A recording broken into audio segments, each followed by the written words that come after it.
So, guys, you return after I buy a break to quite literally now a much more crowded hall. This warehouse is almost to capacity now. People milling about doing shopping and things. In the interleading time where you've been on buy a break, essentially what was asked for is to us to skip to the main auction. So essentially, we wander around to the different stalls. We can talk with Ross afterwards about anything we've bought. Yeah, so you're talking about stuff for the tavern. So Xanax can rest some people who are interested in that stuff can do the business for the tavern and talk about arrangements and go through Chris later. If there's anything else you guys want to pick up, like general, like small items that you might want to get from different suppliers, so you have variety in, what like fletching of arrows, for example. There's a like. I mean, taking a look at the Fletchers was the only other thing I wanted to do. Okay, do you want to do that as a thing, or do you want to pick up like elven quality arrows? Like, what are you looking for in particular, Beth, for Alice? I want a quiver of Alona. I don't know if they'll have one. Is it just basic? If you like ask arrows that question, so to give you a brief rundown for the first was time skipping essentially forward. If you ask specifically for a quiver of Alona, the Fletcher will look at you in the eye and go, "There is one of those in the auction. Awesome. We don't make them." I figured they wouldn't make them. It was just if it was going to be sold anywhere that wasn't the auction, it'd be there. We've brought one with us to be sold at the auction.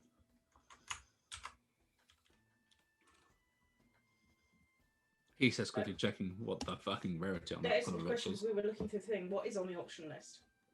Okay. The DM picks up his paper. Yeah. Other than that, it's just arrows. Is there a way that she can find out the starting price of that potion of rejuvenation?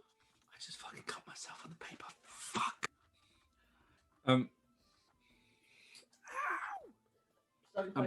Sorry, the potion of rejuvenation is actually called the potion of longevity. Oh, oops. Me not being clear, or the guy not knowing what the fuck he's talking about. Open starting price is about 5,000 gold. Cut right on by my nail. 5,000? Oh god. Right. It's not a cheap item. Because it's a very rare item. That's actually you'd peg that's actually undervalued for what the market value of the item is. Okay, so your auction list. If you want to write this down, note this down somewhere. You know automatically this doesn't actually include like truly very like legendary items. This includes like very common to uncommon to rare magical items, including a couple of very rare magical items.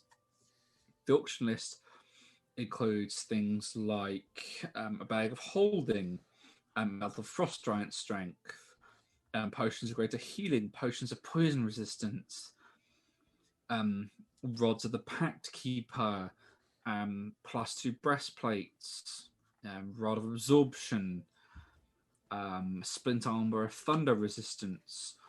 It's noted this is non-metallic. Pipes of haunting, a scimitar of speed, a +2 breastplate, the potion of longevity, a wand of fireballs, several a tome, a volume 1 of Research into Creatures of the Hells, volume 2 of Research into the Hells, a quiver of Alona, stuff like that. The legendary items, like the stuff that's rare, like beyond very rare, is not included on this list. Though you get the impression based on the number of auction slots versus the number of things mentioned here. There's 1, 2, 4. There's at least 6 to 7 items that aren't mentioned. That's called sent to the group. Is there anything in particular we want? There is an additional note at the bottom of this parchment, the scroll, saying if the auction owners make over a certain threshold, there is a unique item that has not been come across. There has not been like a unique lot on sale that has a standard asking price of 100,000 gold default, but it is a unique item that has never been seen or has not been seen in Respelas in 300 years. They expect to be at least at the very minimum unique now, given the circumstances. And the circumstance given is extinction. I will raise my eyebrow, but can't really see anything on it. So you guys are sat in not the front row, but the third row back of this auction. As the auctioneer takes the stage. Before you start the auction. I think we would have had a conversation at some point. Is there anything we're interested in? On that list. Alice is interested in the quiver. Would we know what, like, that sort of thing would go for? Might be in the 5,000 range. A quiver alone at most is listed. It's listed in the uncommon range, which is between. So you've given a list of pricings, right, and an item rarity. So there's common, uncommon, rare, very rare, and legendary. A common is 50 to 100. Uncommon is 101 to 500. Rare is 501 to 5,000. Very rare is 5,001 to 50,000. Legendary is 50,000 plus, right? Mm-hmm. A quiver alona is listed as uncommon. If I remember correctly, they generally come in at about 250 gold. They're listed in this auction as anywhere between 101 and 500 gold. So. Because they are uncommon items. Yeah. Oh, so never mind. We might as well pick it up. Horrible with determining magic items, I guess. I have the funds to be able to get it out of my cash, so it's not a problem. The books you're looking for are listed in average price. They're given as average prices, right? The first part is given as 15,000. The second part is given as 10,000.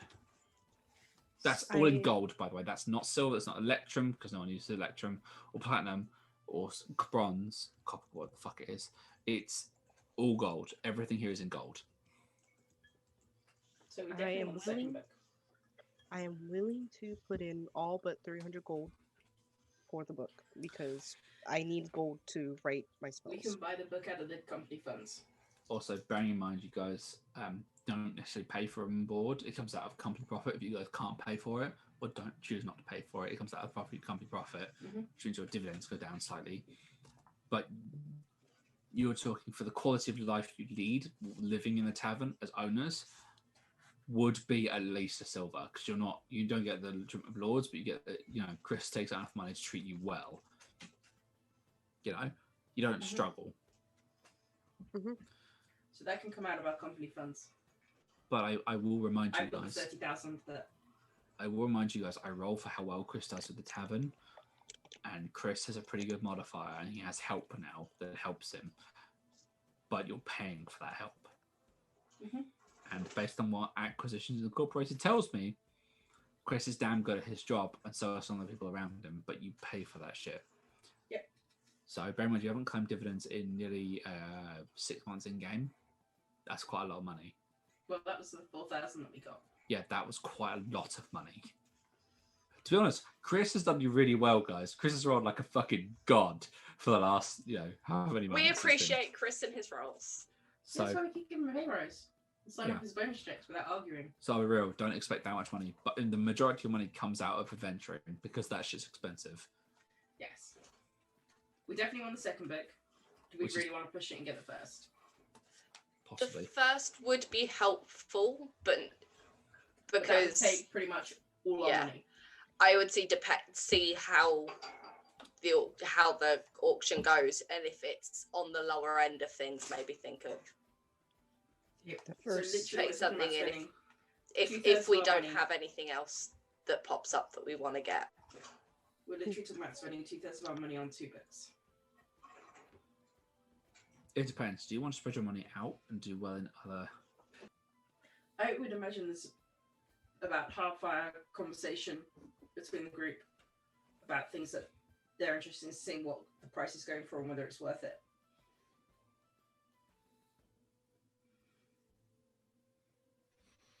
I mean, I feel like we've had that discussion. Yeah.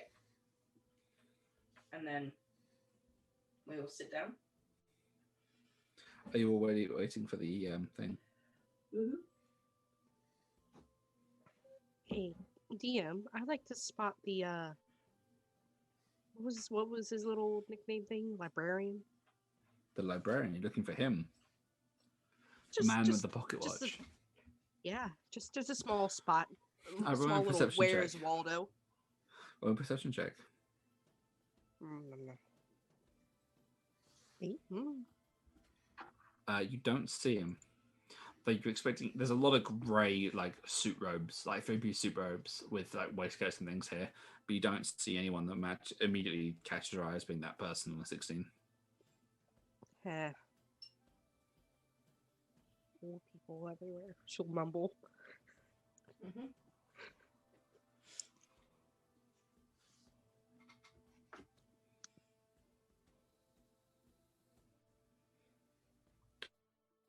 So you're all sat down for the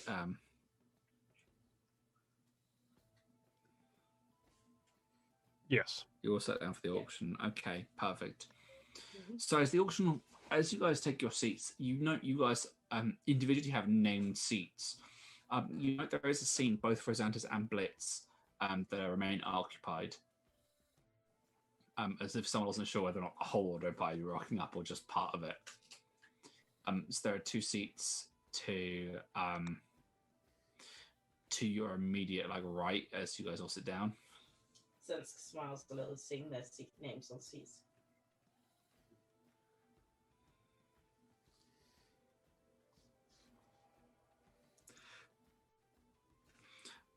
But there's not much. There's the 2-seat gap, and there's other nobles. Like you guys sat with the nobles, which worries you a little bit. There's nobles in front of you, like well-known nobles for Primor, and behind you are sat like foreign nobles. The nobles for Primor, are there any way you actually know from? You guys, if you want to try and identify the nobles around you, I do. Mm-hmm. Oh, they're from Primor. Never mind. Alice is just feeling very out of place, surrounded by lots of nobles. technically, Alice, you are a noble, but I know, but that's not the point. It's not like she's lived the most noble of existences. No, but again, Primal's nobles don't necessarily do. Some of them are nobles of the wild. That's the thing. Primal doesn't judge so well. She will see. She will have a look around, see if there's any she can spot. Anyone who's looking to try and spot nobility can try and identify the nobility from perception checks. You may peg their nobles. God, Should roll roll a nat 28. one. Yes. Good God. That is a 20. Alice, there's a lot of fancy 10. You feel very underdressed all of a sudden. There's a lot of very fancy people here, Alice. You're in like combat armor with your bow over your back, which you've had. Yeah. Sal has argued about being sat on before, so you're like cradling him in your lap. Because like, I don't want to be fucking let on. If you sit in a chair and lean on me, I'll fucking kill you. So you're like cradling him like a child in your arms. And he's like, this is comfortable. That's all you register is the fact that Sal's going, yes, this is how I should be treated in your mind. While surrounded by lots of overdressed nobles. Yep. He's like, this is rather comfortable in your arms, is what Sal says in your head. Celeste, you're just like, there's a lot of pompous dickheads here, is all your brain tells you. Exactly. You're just like, this is just this is about being sat around a lot of cheap Westminsters. There's a subtle squint in her eyes. She just goes to sit back down. Zensk, you do spot someone who reminds you distinctly of Callum. Mm-hmm. While you also spot several people sat behind you, ironically. I get the impression if someone had realised that actual royalty, like, the Arthur Queen was sat in you'd be in the front row. But you also know that the Lord of the city is here. I nod to him. He looks at you, ironically, he does spot you and he nods, inclines his head to you. A couple of people around him know where he's looking your direction, and their eyes go a little bit wide at the fact that you've been acknowledged by the Lord. I smile to them. As they look back at the Lord, there's you get the impression that the Lord's giving them a sharp word saying, of course I'd recognise here is the city. Mm-hmm. Protecting the people. Zansk has now marked them as all marks to donate to our charity. The Lord is buttering them up by saying, yes, of course I'd look after people who work in my city and live in my city and protect my city. Like, why the fuck wouldn't I? Like, the Lord's just backed you guys up. Mm-hmm.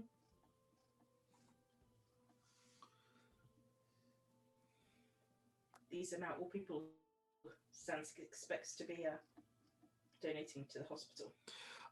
So shortly. So the auction begins, and an auctioneer walks out onto the stage. Typically, in very Primorian states, the person who walks onto the stage is not of a common species. Ironically, a kobold walks onto the stage to be auction leader. He walks up from very steep steps to the top of the podium. I swear if it's Charlie. It's not Charlie. Charlie doesn't work for Primal. Charlie works for Masonair. Charlie is the royal babysitter of Masonair, by the way, guys. He is. He literally babysits the children of the monarch of Masonair because You say babysit, I say helps usher in a new era. He does. No, that was what Thrad did. No, slightly differently. Thrad babysat the previous generation. Charlie now babysits the current monarch's children. So he's replacement Thrad. Basically, Charlie is the reason Kentucky Fried Kobold is no longer a thing in Masonair. Bernie. And Bunny.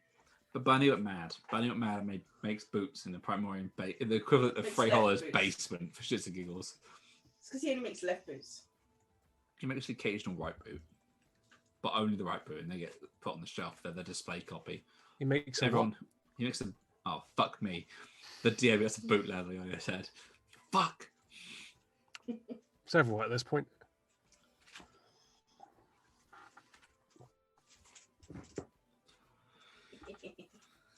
Stop texting. I will text as much as I like. I feel bad. It's me he's messaging. Yeah. You should feel bad that you presume it's only you that he's messaging. I mean, at this particular moment, it's me he's messaging. Here's the question. Hmm? Would Westy be here? Why? Are you looking for Westminster? Is my pompous... If you're looking for Westminster, roll me an investigation check. My pompous Westio-meter? Your pompous Westminster meter. Westminster meter. Okay, roll me an investigation check if you're looking... Westminster-meter? Westminster, that's the best way to raise it, guys. Can I get Beth, a vantage take an inspiration for that one. Thank you very much. I get a vantage You have a horrible beeping noise in your Westminster meter that the pompous dick himself is looking out for you while you're sat at this auction. No. The pompous dickhead himself. Okay. Where is he? So you guys are aware of what's been listed as the common to very rare items. The kobold who's been taking the stage looks over the assembled crowd and just, in a surprisingly formal voice, "Good afternoon, ladies and gentlemen of the world of Prospectus. Thank you very much for joining us here today for our esteemed auction. We hope you're all well and have avoided any illnesses and or pandemics that may be spreading across certain regions of the world. We have a selection of items on sale here today, from the common variety all the way through to the legendary status to perhaps if should we be given the correct motivation, the unique variety. On your lists in front of you, will have anything that's listed as common to very rare. All of the legendary items have been left off of your list, though we can confirm several rumors are indeed true. We do have at least a rod of resurrection here today to be sold, and one of the items we should have to confirm the rumor for later. The first item on our list this evening is a collection of potions of resistance, specifically poison resistance, selling at 200 gold a piece. We have 4 of them on sale today. Do we have any bidders for the whole lot? That would be 4 potions of resistance at 200 each, taking us to 800 gold. Any takers for poison resistance? We know that particular enemies of the international world, such as the Drow, favour poison, who's been planning incursions into the deep Underdark, which has recently become part of our material plane. So it's just kind of be noticed as, I mean, it would be useful. 200 gold a piece, 800 gold starting once. Anyone? Yes. So let's go put his hand. Ironically, the drow in the front, in the third row from the front. 800 gold. 850. I mean, do I hear 850 across the auction house at all? There's a hand raises. 850 is you, Badak. 850. Do I hear 900 from you, sir? He points at you, Zansk. I sure want them. 850 going once. He points at you. Alice nods. 9. 900. 900. He points at the other. Anything from you, sir, in the back? 900. Nope. Going once. 900 to the drow in the front. Twice. Anyone? Anyone? 3 times. Sold. The lot of them. 4 poison resistant potions going to Zansk down the front here. That's 9. Was it 900 gold? Yeah. 900 gold down the front. Wandering funds. Those will actually be quite useful. That's 4 potions of poison resistance to add to the wandering party inventory. The auctioneer nods and says, pushing to one side, collected by Zansk, keep that in the pool. Okay. Moving on swiftly to our next potion. We have several potions of greater healing available today. We have 5 of them available at 150 each, taking us to a grand total of the DM forgets how to do mathematics. 750. 750. Indeed. So a total of 750 gold, 5 potions of greater healing. Do I hear 750? Anyone 750? Got it. Anyone? Red Sam will raise his hand. 750 from the Master Red Sam at the front here. 750 going once. Anyone going twice? Anyone? 3 times? Nope. 750 to Master Red Sam in the front here. Congratulations, sir. You've won the proud owner of 5 potions of greater healing. Hopefully they'll keep you and your friends healthy in the difficult times. Sounds. No idea what Good. you want. Hashtag predicting Zansk from dying. We're gonna need them. Okay, let's switch it up just a little bit. Moving on to one of our high value single items. Move on to one of our unique items that you've been hearing everything about, the Rod of Resurrection, ladies and gentlemen, a legendary item that is almost, not entirely, but almost unique in this world. There's only a few of these floating around on the market at the moment, and all of those are currently held by clerics and high-valued nobles of distinction, including and unlimited to nobility and possibly, if rumors are to be confirmed, monarchy living in the various parts of the world. We have a Rod of Resurrection selling his day at 56,000 gold. Do I hear 56,000 gold? Anyone? There is a raised hand from the row in front of you. Going once, the elf at the front. Anyone? 57,000 gold. No. Do I hear 57? No. Going twice. 57. No. 3 times. 57,000 gold. Nope. Sold. The noble at the front. Got a beg that was sold to a Primorian elf. If anyone wants to note down that was sold to a Primorian elf, please feel free to do so. Okay. That was the Rod of Resurrection. Right, when it's a Rod of Reincarnation, then get back to me. I got you on reincarnation. Yeah, but who's going to reincarnate you? I mean, that is a thing. Ladies and gentlemen, returning to one of our foreign-made items here. Joining us all the way from Masonry itself, we have a set of pipes of haunting, set at an opening price of 350 gold pieces. The code reads down to reach its quill, which it dropped dramatically by accident. Do I hear 350 gold pieces for this particular piece? Anyone? There's a hand raised from the back. The Kenku at the back there, ladies and gentlemen, 350 gold. Do I hear 400? Anyone? 400 gold pieces. Going once. There's a pause. Twice.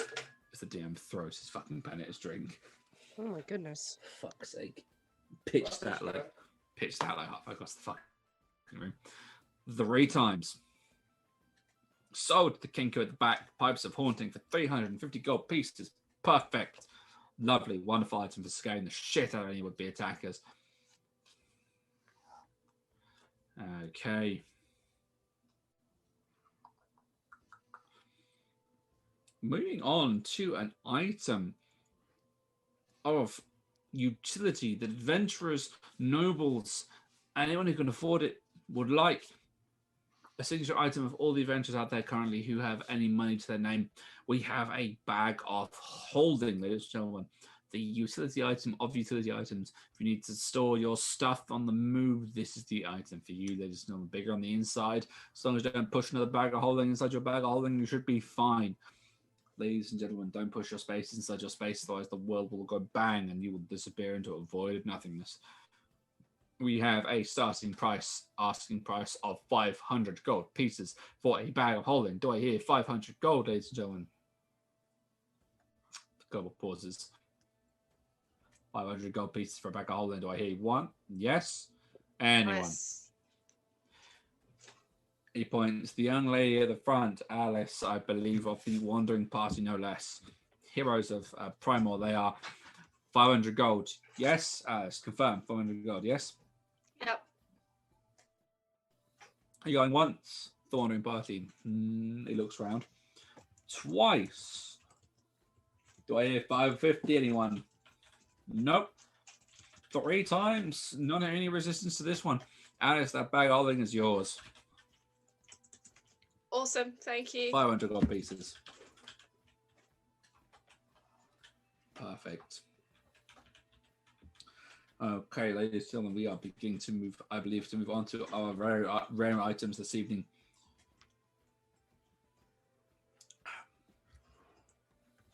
Okie dokie, ladies and gentlemen. We are moving on to our rare items of this evening. The kobold flap moves some parchment around on that table. Our first rare item is the one and only currently on the market, the Ring of Evasion, ladies and gentlemen. This is an item which does not really need much of a description. The Ring of Evasion. Do I hear a price of 3,000 gold pieces here for this rare item? Ladies and gentlemen, do I hear 3,000? Is that Susan gonna wait? The kobold waits. He waits 1 second, 2 seconds. Then he goes, 3,000 gold pieces, anyone in the audience today? 3,000.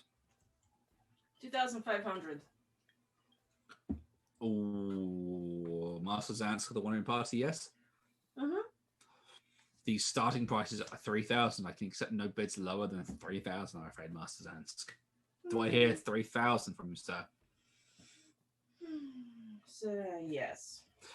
3,000 of the starting price from the Wandering Party here. Heroes of Primor, they are. Can anyone outvote the Heroes of Primor? There's a moment of pause as a couple of the nobles in those seats effectively turn to look at you, Zansk. One of them snorts, and there's a raised hand. 350. Okay, I hear 50 gold above for the current asking price. So I hear 3,050 gold, because apparently this guy can't fucking count. 3,000. Do I hear 3,775 from you, Zansk? Excuse me, sorry. Am I fine to refer to you by your first name, sir? Zansk is fine. Do I hear 3,075 from you, Zansk? Yes.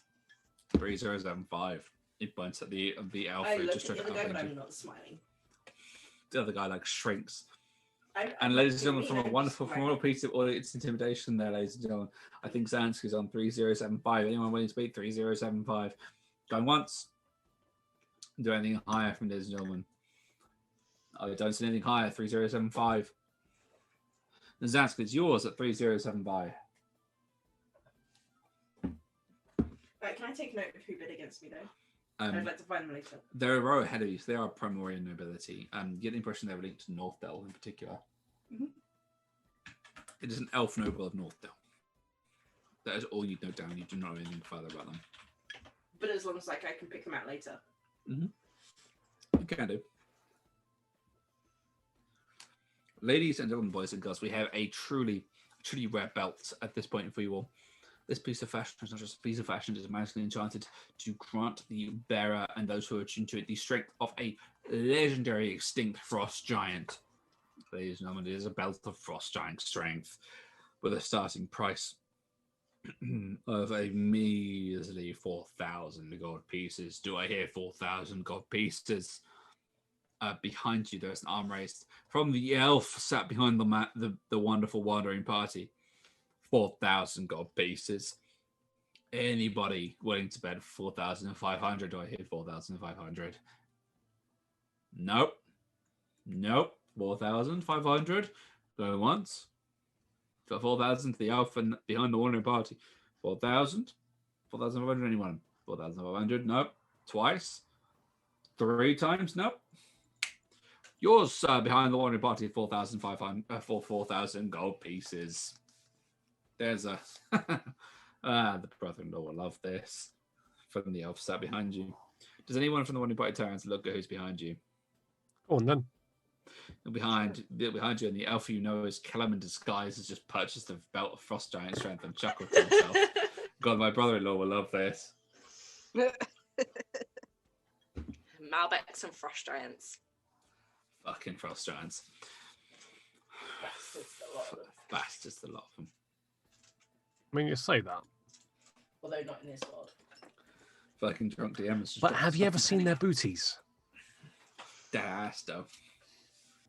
Wait, just No, I'm not talking about booty. I'm talking about booties. That's real. Boots? Oh, we're looking at boots. Red Sam just said boots out loud. Boot loud. No, he said booties. 2 small booties, specifically red booties that are sandal-footed, land on his head. They're red. They're from some red. They're There's a from pygmy fucking fire giant giants. nearby. Pygmy fire giants, guys. Yeah, them too. That'd be Anyone like doesn't. Goliath size? I don't know. For anyone who doesn't understand that reference, just wait. We'll explain that at the end of this recording. Lovely won't well forget. Someone will remember that. Remind me. The auctioneer gestures vague, like broadly backwards, and we have a surprisingly unique item today. We have a set of splint armor that is entirely constructed from a wood composite material. This does not include metal. And we have a split armor that is magically charged to resist thunder damage. A split armor of thunder resistance here, ladies and gentlemen. That is a rare item that is at 4,000 gold pieces. Splint armor of thunder resistance. Do I hear 4,000 gold pieces? Anyone?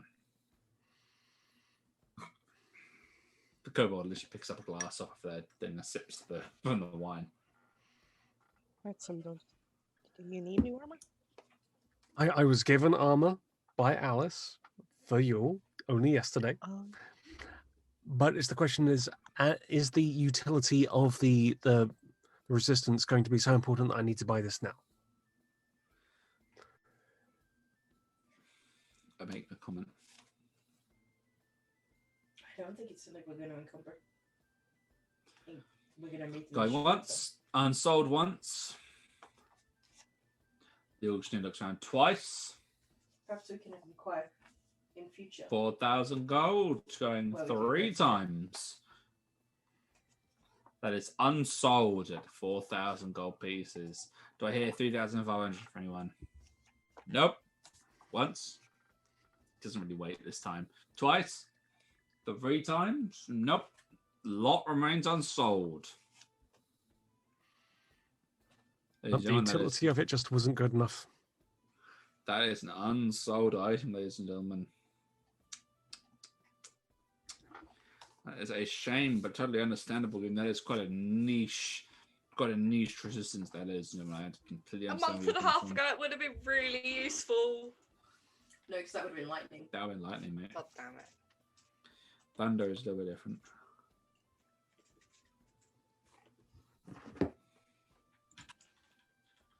Imagine if it was acid or poison resistance. That would have been nice. Fire resistance would have been cool. We're going down below. Okay, I'll just take someone who can just douse me in water. Point to Zansk. I don't think that works that way, but okay. Fire, burn, water, put out fire. We're also going to see the dwarves. Okay, ladies and gentlemen, boys and girls, we work up towards our items that are slightly more expensive with our very rare items. These are items you are unlikely to find pretty much anywhere else in the world.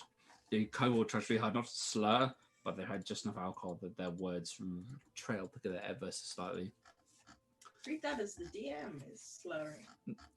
Read that as the DM is pissed, and it's like 25 past 11. It's Christmas. It's fine. And it's somewhere between Christmas and New Year. The DM is allowed to be pissed because he hasn't got work until partway through next year. So fuck you It's guys. Yulmus. No judgment. Okay, ladies and gentlemen, starting with our first item, our entry-level item at the very rare category, we have a scimitar of speed.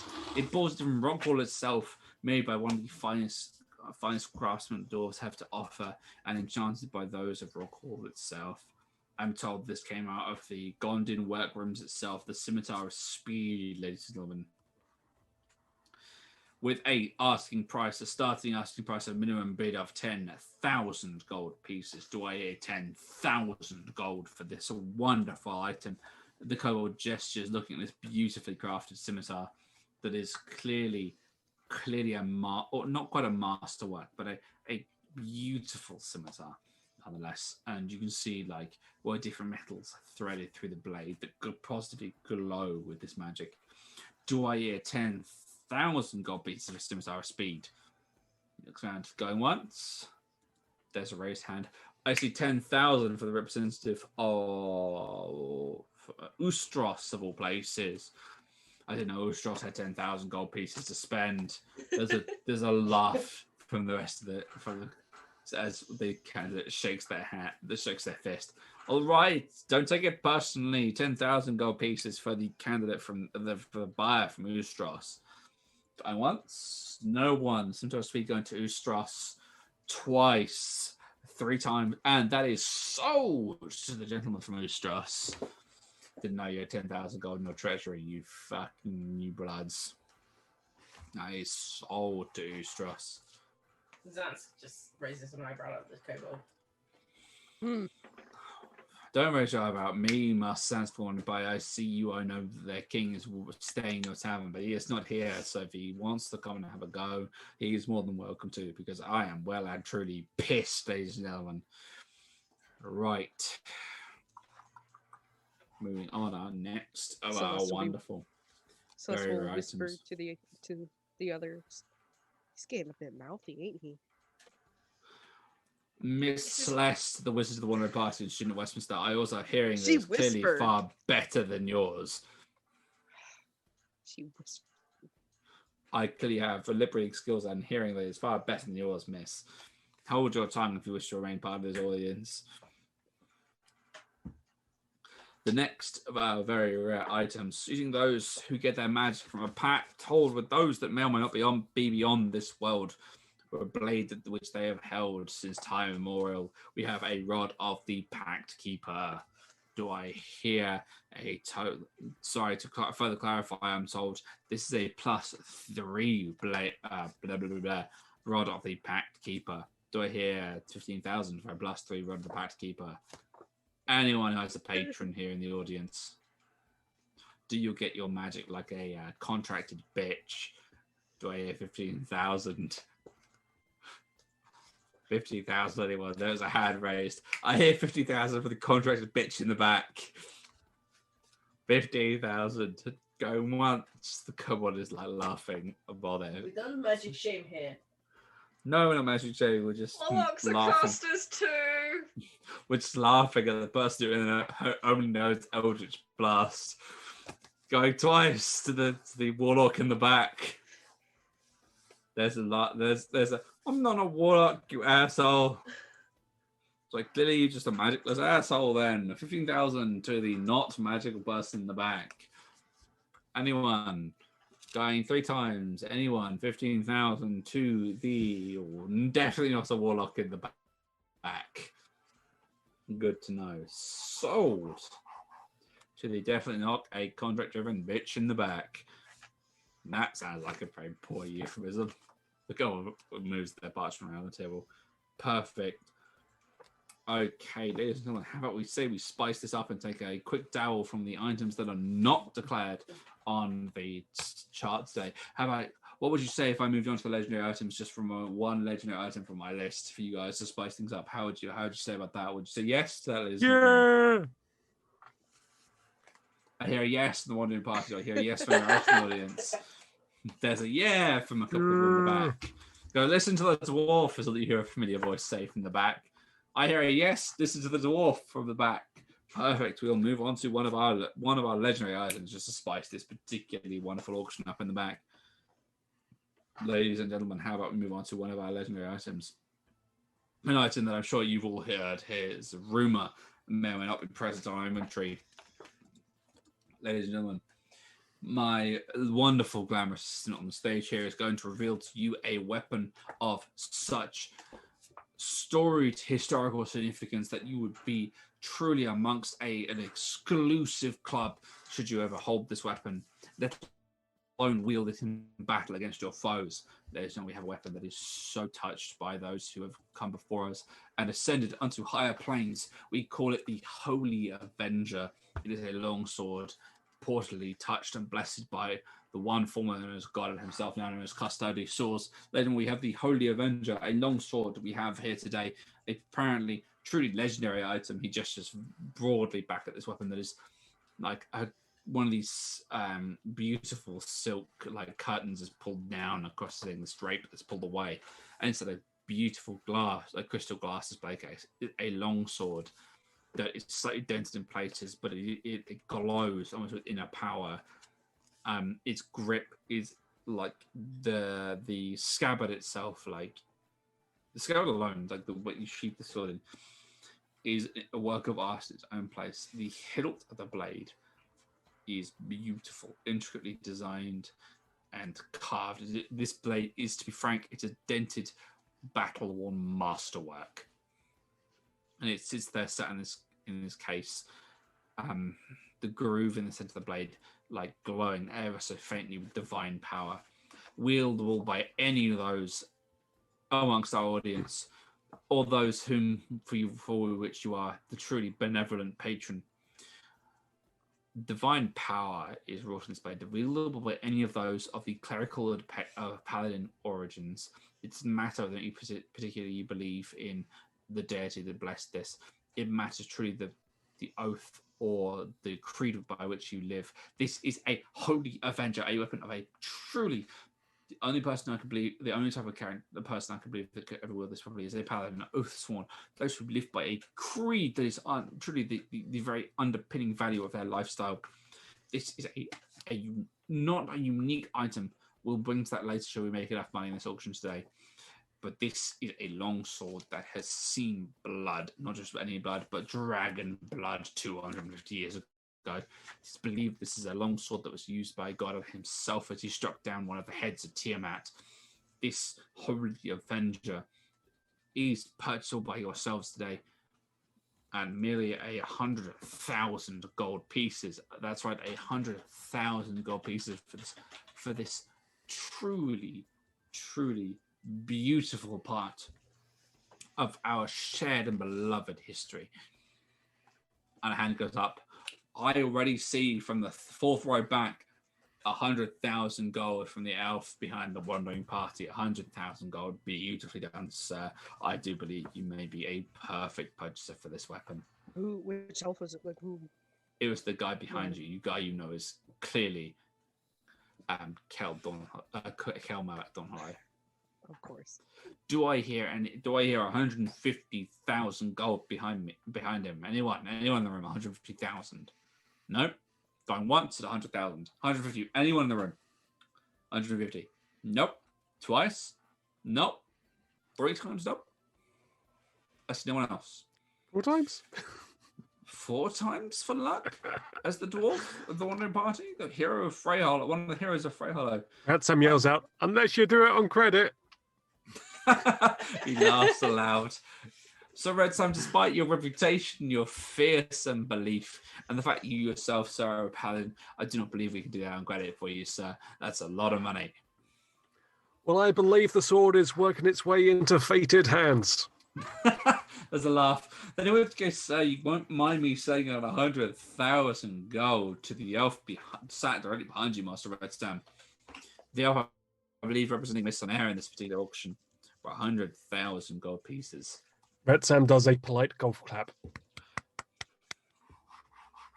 Then we are sold with the Holy Avenger wielded, rumoured by Goddard himself before he became Custodian Source. Sold to the elf from Mason Air, perhaps, given Goddard's preference for elf-crafted blades, perhaps not unfittingly. Perhaps, sir, you'll be very careful wielding history in your hands, sir. there's a polite head nod from the elf behind you. Okay, ladies and gentlemen, would you mind me moving back to our very, very rare items before I move on to our legendary items in this auction this afternoon? Anyone got any problem with moving to very I rare? have a question for the DM rather than Yeah, okay. the auction. Beth, what's up? Did you accidentally skip over the quiver? The what? The quiver of He's Alona? not there yet. No. I've got that. That's classified as a rare item rather than uncommon. Given. Yeah, he did one of the like more legendary items as a teaser. Ah, okay. So They've here's used the a two. question. They've used the two legendary items, the Holy Avenger and the Rod of Resurrection, as teasers because they're like those two that are rumored to be here, and they're not small items. The quiver is considered rare rather than uncommon. So Fair here's my question: Did he pass the wand of fireballs? He hasn't. Mm. Okay. Certain items are considered slightly differently because of where they come from and who crafted them. Oh dear. Okay. Yep. Ladies and gentlemen, I'm being reminded via my Sitting Stone of a few items that need to be brought up here. I should be believed to point out that certain items, while naturally considered uncommon or rare, have been bumped up a category based on who has made them and the rarity of their particular patron. Ladies and gentlemen, I should remind you that we do have a rare item called the Quiver of Alona. Alona herself is a deity of particular rarity in this day and age, given the fact that she is an elven deity in particular, not common to not commonly common to Resperas in general, but certainly not common to Frey Hollow. As while we do have wonderful forests, she's not a deity we often consider a patron unless you are a particular family. He points at Alice. As you are of the Oaks brand in particular, Madam, is Lady Alice Oaks herself is in the audience. I am very glad to have you here, Madam. It is an honour. Thank you. Lady, has he met you? Tries not to snort. I mean, in theory, I am nobility. Lady Oaks, by your mere presence alone, I feel like I should offer this quiver for simply the minimum I could possibly charge, given the rarity I've been given by my employers. The minimum I could charge is 501 gold for this particularly wonderful item. That is the absolute minimum, madam. She Can you do 501? I can do 501. 501 from the Oaks here. Ladies and gentlemen, I would challenge you to find anyone else more worthy amongst your number than Lady Oaks herself. She just 501. kind of cringes slightly. 501, but anyone compete with the legendary, the heiress of the Hunters of Dragons of Primal, a 501. Put up. Once. Twice. I I promise this has nothing to do with the fact that she is a rumoredly adopted one of my own species. This is entirely simply to do with the fact that she is prolific in her clan's hunting of dragons and the skill they pertain in the hunting of all kinds of monsters of Primal. Twice. This is the bit where Ret Sam contemplates buying it for the baby. 5. Anyone who wishes to challenge Lady Alice Oaks of the Oaks clan of Dragon Hunters for 501 gold, I will charge you simply 551 gold. Does anyone wish to challenge? 3 times. Lady Oaks, it looks like you are the owner of a quiver of Alona for 501 gold pieces. Thank you very much. Good job, Alice. Stop it with the compliments now. Lady Oaks, I could not possibly stop the compliments if I tried. Now it turns out it's actually cursed, so every time you use it, you hear the song, How Do I Get You Alona? Ladies and gentlemen of the audience today, I must ask you for a brief pause as the only party can contemplate their future purchases between themselves. Where the fuck was I? You just sold the quiver. To you. Mm-hmm. Okay, perfect. I would have gone to 502, but no more. Fuck you, I Resident. was so very tempted as soon as you said we should buy it for the Cobra. I was like, yes, we should. I mean, technically, it would be going to an Oaks. Well, no, we could buy it for the Cobalt to give to Alice. Ladies and gentlemen, boys and girls, I mean, onto an item that has been would be normally classified as a rare item had it not been crafted by apparently rumored and or possibly authenticated would have been by the co-pauses. I really need someone to feed me something like actually substantial. The couple looks at the waiters. Someone bring me up, please, a choice of food rather than just these shitty little snacks. Like an actual sausage on a stick. Like, come on, guys. One of the food vendors actually sends it up like a proper hot dog in a bun, and he's like, "Oh, on point, guys." Consumes it and shakes his head and goes, "Right, okay, ladies and gentlemen, an item that would normally be considered rare, but is considered very rare by the fact that it was crafted by the Archduke of Bacon himself, verifiable by his own word. Oh, no. We have a wand of fireballs." Right, ladies and gentlemen, that is sellable today. While considered very rare, we are aware we have his own student in the audience. He points at you, Celeste. So we can confirm this. We can confirm this. We can rectify this. We can confirm this for anyone who's curious. By his own word and by a signed document we have from the Archduke himself, we can sell this for an approximate value of. Lady Celeste, should you be the first person to offer a bid on this, we can offer it for 750 to yourself. Otherwise, it'll be 800. Oh, excuse me, 800 gold. Celeste, 750. 750. 750 from Celeste at the front, which means anybody else 800. Do I hit 800 anywhere? Red Sam, you hear the voice from you going, typical. She get a cheap cut given it's Wesley's fucking produce. I look in the direction of who said that. It's Kellum Donhollow who said that. He just flips you the bird as you look back to give us the stink eye. He just flips you the bird and goes, "I can fucking talk about us and sorry, but how I fucking please. I've been poker with the dickhead." She Lose poker to the dick. there's a He looks at you after, "I have won once, thank you very much." well, he was drunk then? Is that how you won? No, we don't play for money anymore. That's how I've only lost once. We don't play for money anymore. That's the reason. 750 gold for the student of Westminster. Do I hear from the Primorian Wizards? Do I hear 800? 800. There's a shout from the back. You sold it to her cheap because you're biased, you dickhead. Okay then. Can I turn around to see who that is? That's just, you don't see who says it. It's just a random wizard in the back. One of the people who's crowding around the merchant from Bacon. Okay then, do I hear 775? 775 from the dickhead wizards in the back who are going to challenge the auctioneer. 775. Any of you assholes going to put your money with your fucking talky ass mouths are? Nope. 780. Is that voluntary, Miss Celeste? Mm-hmm. 780 from Celeste. Do you want to put your money with us and go and take me to my 800? He points at the wizard at the back. They shake their head. Lady Celeste, that amount right there was 790, 780.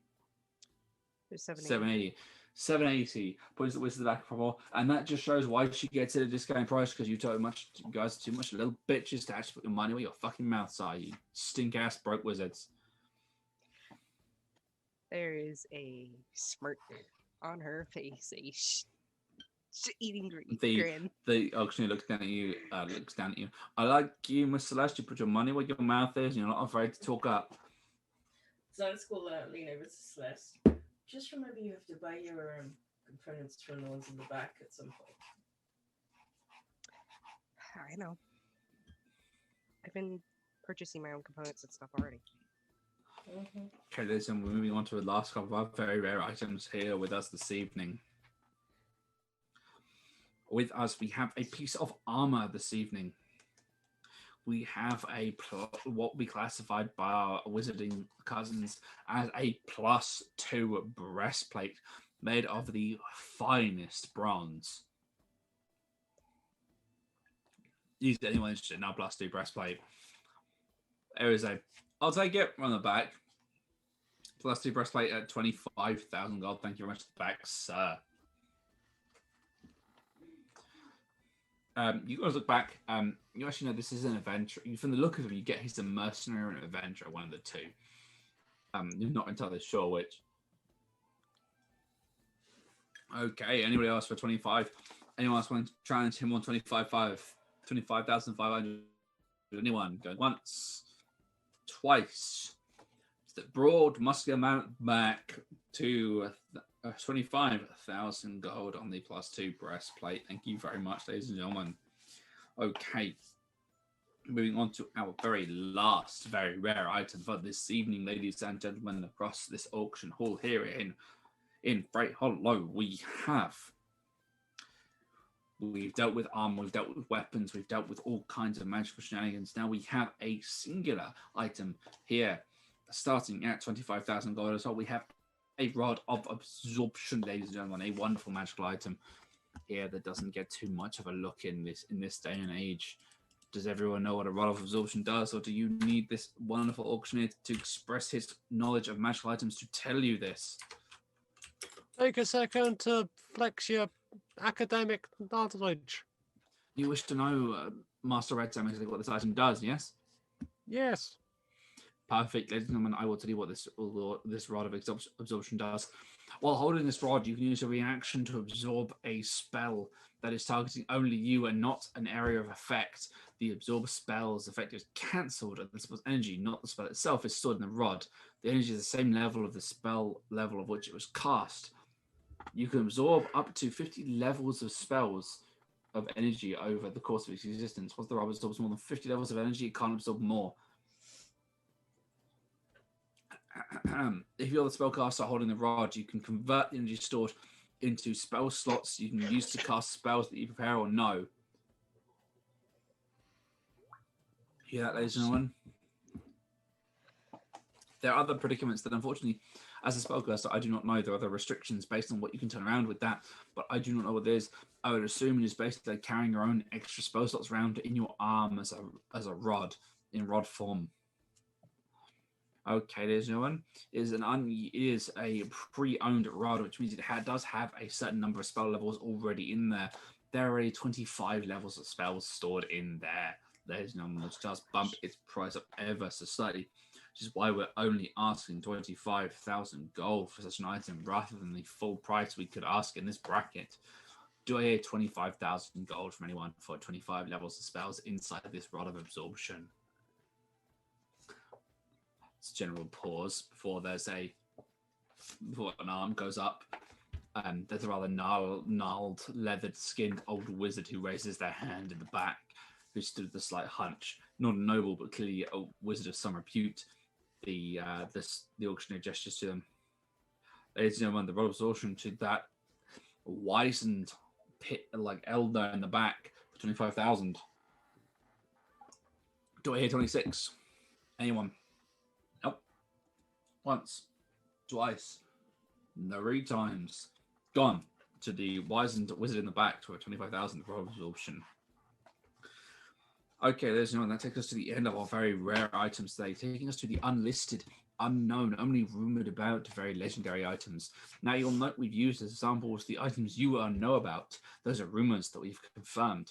For 2 of those items, the Rod of Resurrection and the Holy Avenger itself. And the other items we have are truly masterworks that I can only value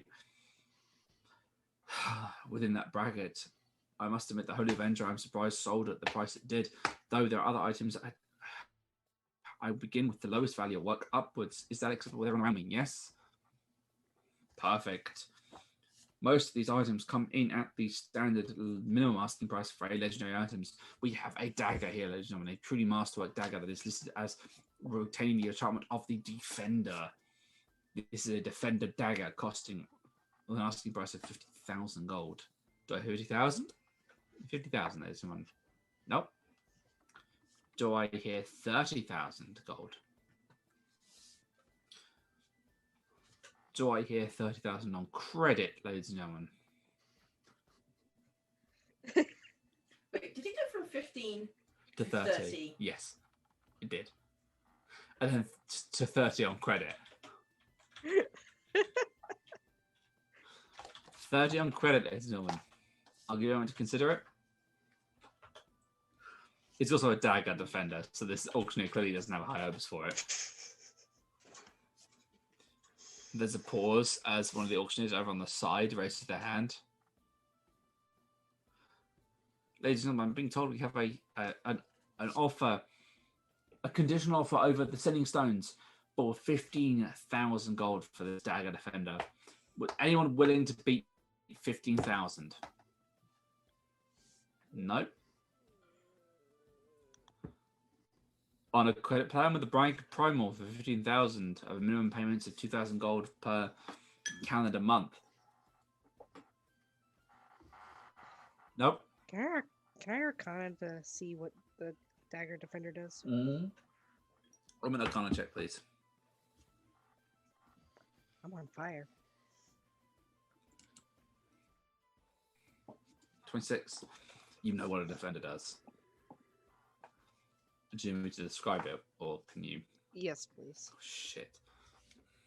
A defender basically works on a +3, +2, +1, and you can either add it to your defense or to your attack. So to your AC So if or you- to your attack bonus. If you attack on a +3, your defender, you get a 0 to your AC. But if you put 3 to your AC, you then attack stand. As if it a was a flat non-magical attack speed. item. It's useful. Kimo but used to have 2 of them. So his standard AC was 27. It's pretty It was useful. beautiful. Mm-hmm. Going twice. Going 3 times. Cancer on the sending stone. Anybody else? Nope. 15,000 to the gentleman on the sending stone. Goes to different race. Roll 20 to add it to someone's sheet. Ladies and gentlemen, we have some works that are considered legendary that are not magical items, which I'm going to cover now. While not the highest value, I'll come back to several items I'm being reminded of we have from the auction that are consumables in just a moment. We have the first of a 2-part works into the Creatures of the Hells by the Archduke of Baiken. The first of these works is starting at 13,000 gold. Do I hear 13,000 for the first works of the Archduke onto the Hells creatures? Are we gonna go for it? We're going to wait to see who bids for it first. There's a hand raised at the back of the room. Can I take a look? 13,000. It's an elf, relatively, like, obviously elves are ageless once they get adulthood, but it's an adult elf in the back who's clearly more wizardly inclined. Gentleman at the back. 13,000. Do I hear 1350 from anyone in the room? That's cool. I guess we wait. 1350. Once. Twice. Should maybe be good knowledge. Zatsko put his hand up just before he says 3 times. The 1350, ladies and gentlemen, 13,050 gold. 13-1. It's just pointing the last person, and 13-1. There's a shake of the head. 1350 to Master Zansk, the Wandering Party. 1350. Once. 13-1 for anyone. Twice. 3 times. And to the Zansk of the Wandering Party, you have just purchased the first edition works on the Creatures of the Hells for 13,050 gold. You just called us an okay. The auctioneer is also wasted. Okay. Oh dear. Not sure this guy's going to get repeat employment. Let's see. He's just fucking care at this point. He's made his money. I like you. He's a kobold. Discount. I don't like you. Double the price.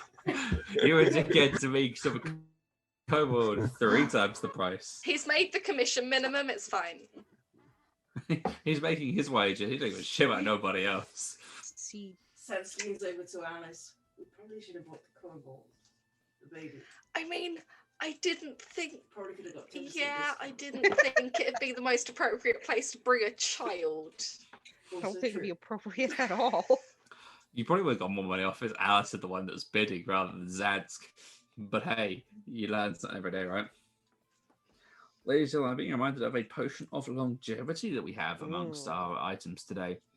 This is actually only a very rare consumable. I'm being reminded that I didn't auction it earlier. Ladies and gentlemen, we have a, I believe it's a 5,000 asking price on this one.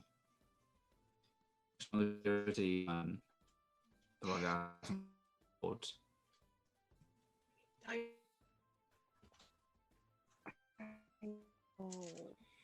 Anyone who is concerned about the length of their lifespan, be that from a dragonborn to a human, even though it would have an effect on elf, but though that effect is marginal. Anyone who's concerned about their vanity and if their looks refreshed by a certain number of years, please feel free to purchase this item. Maybe he'll lower the price. I don't hear the amount I'm looking for. Do I hear 5,000 gold? Anyone? Not worth it. 5,000 gold for an additional number of years in your life, up to approximately 10,000 gold. 10 years. Do I hear anybody? Nope. 5,000 gold. No. Absolute minimum I can sell it for, and still make enough money to put bread on my table for my kids. Do I hear 4,000 gold? Not worth it. I don't hear 4,000 gold. Therefore, I'm listing this item as unsold at 4,000 gold. Thank you very much, ladies and gentlemen. I'll tell my kids the reason they have to skip a meal is because these assholes couldn't be bothered to spend any money. A thumbs up to you guys. I am, of course, being facetious. I don't have any fucking kids. He laughs as other people in the audience laugh. I am a kobold. Do you think anyone would? I'm not looking at the rest of my species because they are all dense as fuck. Why do you think half this world eats them for lunch? Apart from Lady Alice, the one who bought you as a doctor, one of my respected peers. That child is already going to go further than 9/10 of the kobold species. Not including myself. Sorry, Lady Oaks. He's going to be a doctor. He's going to be an archer who hunts and kills for a living. Who knew? He can be whatever he wants. Ladies and gentlemen, we have the second part of the first edition works by the Archduke of Viken regarding the Hells, starting at 8,000 gold pieces. Do I hear Alice puts her hand up. Lady Alice? For you, 8,000 was the possible minimum I could have offered regardless. I'm glad she put your hand up. Otherwise, I would like a right scaly dickhead in about 20 minutes. Right. 8,000 gold. Do I hear 8,500 for anyone else in the audience? Alice looks around at the rest of the audience. Alice, you hear a voice in your ear going, I would have bought that because the most that text is banned in most of the countries. Twice. Is that Kel behind us? Yes. There's a response from Kel. Once we're done with this, if you don't need it, I'll buy it from you for 10k if you don't up the price anymore. I'll make it 12 and we'll consider it. Make it 11 and I might be willing. Having expenses account, my wife might castrate me if I have too much on this. Given I've just bought her brother's Yuletide present for next year. Sorry, Celeste, you were saying? She was mumbling 11 in one. I would have sold it for 8,008 and 5 silver. I'll take that if you buy it, Red Sam. Oh no, I'm not the one who's buying it, so you can't buy it from me. It looks at Alice, you're willing to sell it for 10, I'll take it. Off your hands, I'm done with it. Can I buy it first? 8 to Lady Alice Oaks. Does anyone willing to challenge her? No one puts their hand up. Well, it looks like the wandering party's reputation in Primal precedes them as no one's willing to touch them when they bid. Going 3 times for 8,000. Anybody 8,500? Nope. Lady Oaks, you are the owner of a second part of works by the Archduke of Viken. Thank you very much. Sure, you are more than welcome, but I'm told his works are dry, factual, and incredibly difficult to read. Though you've got one of his students with you, so I imagine you might be okay, given that shit's probably denser than a brick to read. Not my cup of tea. Brick. No further comment, Lady Celeste.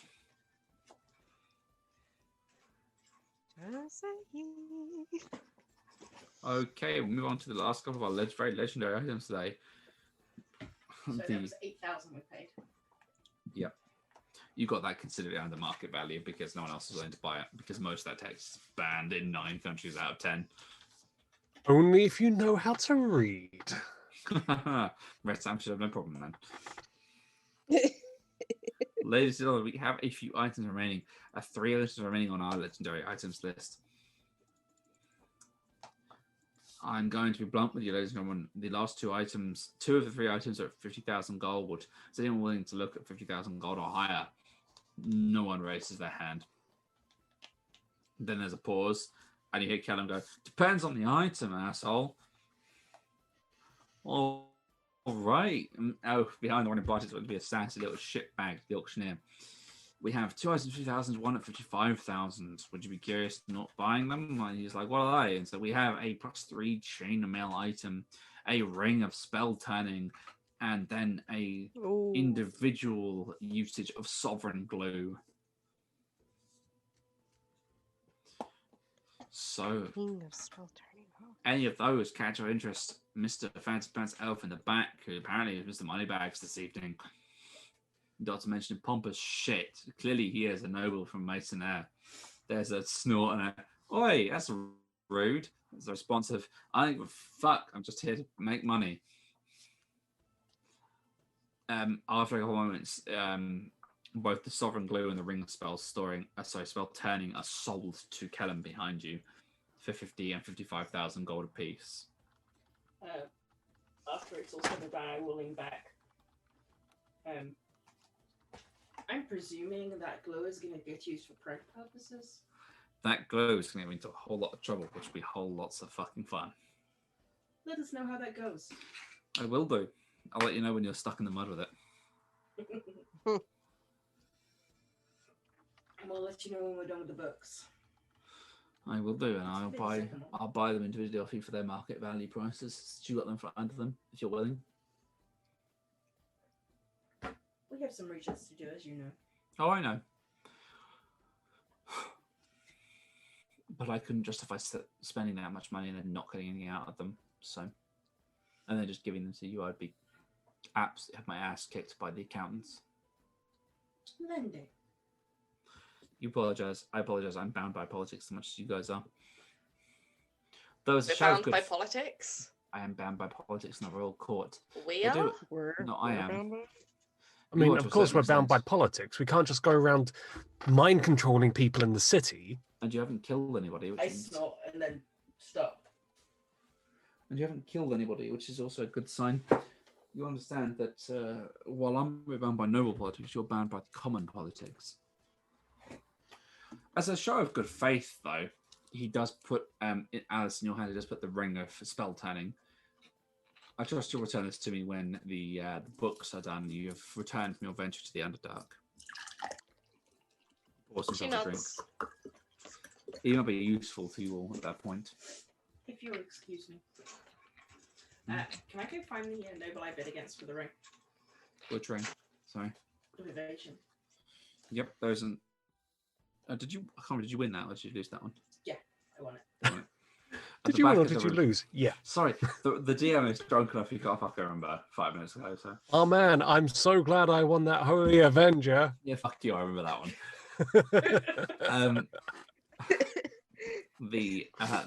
There's a not an elf, but a human. Kind of just throws their phone on the floor like a boss. There's a human in the background that looks at you as you approach. Can I help you? I wanted to apologize, but I have great need of it. But I wouldn't want any bad feelings, so I'd like to invite you to dinner in the tavern, the Wandering Tavern. The chap looks at you for a moment and just says, "No hard feelings. As he used to like in our line of work." Your line of work? You and I are over a job title, adventurer after all. Oh, are you part of a group, or do you report into this? I report into the guild. I generally work on my own, though. You guys, however, because you're a group and do far more crier-worthy shit than me. Yeah, but there is a certain I get the dirty jobs. Zansk puts his hand out. The office hand. Fell. A pleasure. Pleasure. I trust Zansk won't die in your particular trip to the Underdark. I shall try not to. Please try very hard. How about if I find I no longer need of the ring, I'll send message to you by the guild. I promise I'll do my best to cut you a good price on it. See if you're of interest of it. He nods. I appreciate that. That's not. I'll offer you a fair price for it, given it's now what, third hand.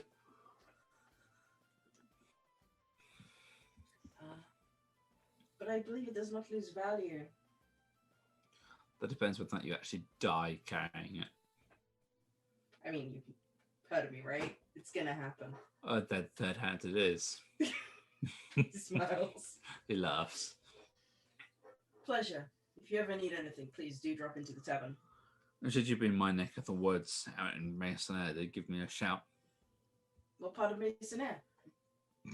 Excuse me, east side near the well, I'd love to say near the floating city, but that's it does this weird thing where it comes out of the ground and hovers. Some sort of magical disturbance is getting worse. But I've moved a bit further north than that now. Oh? And I'm closer to Bacon, the capital, than anywhere else at the moment. Well, if you have need of us, you know where to find us. He nods. If you ever need a good beer, you also know where to find us. Yeah, if I wanted a good beer, I'd go to Rock Hall. Well, I'm pretty sure we can compete with some. He smokes. If I wanted good company, I'd go to Chris. Also true. He at least knows the line of work, if you catch my drift. He nods. Right. I've lingered too long in this Pleasure. particularly misbegotten city. Good luck to you on your trip. Thank you. I'd say stay safe, but that seems like a bit of a stupid thing to say, given where you're going. We have a plan. Not a good plan. But I it's heard a a plan. saying once that no plan survives first contact with the enemy. Well, it's not a good plan, so we should be fine. Well, good luck. That's what I didn't walk off. This person just walks away and disappears into the crowd. Give us spell, right? Yep. Let's put that on a different sheet. And so,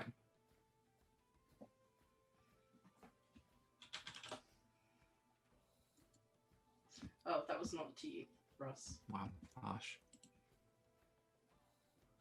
Claire just went to a DM to somebody in the Zoom call. She said yes to someone. Someone asked me a question. Is there anything else you guys are looking for while you're out at the stores now the main auction's over? Alice would get some arrows from the Fletchers. I Okay, did you say can about- stop. Sorry, Celeste, I'll deal with Alice first and then I'll come back to your point. Mhm. Alice, you can buy, you'll have to note them as like Masonite made or Elven made arrows rather than normal arrows, the normal PHB prices. Yeah. Because then, if you're not looking for magical ammunition, then it would just be standard.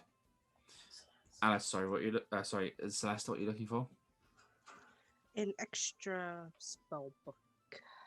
So like As you walk away backup, from that you know? auction, you'd be very much, your brain would go, I should solve that spell book. Or that, sorry, puzzle cube. Is what your mind was about spell books, was to solve that puzzle cube. But if you're looking for a book to convert to a spell book, there's a number of bound tomes that can have essentially like pages added to it for a relatively reasonable price of about 10 gold. Books aren't common printing presses, and they've just been Wow. created in Baiken, and during a part of the world that doesn't get Baiken's innovations particularly quickly.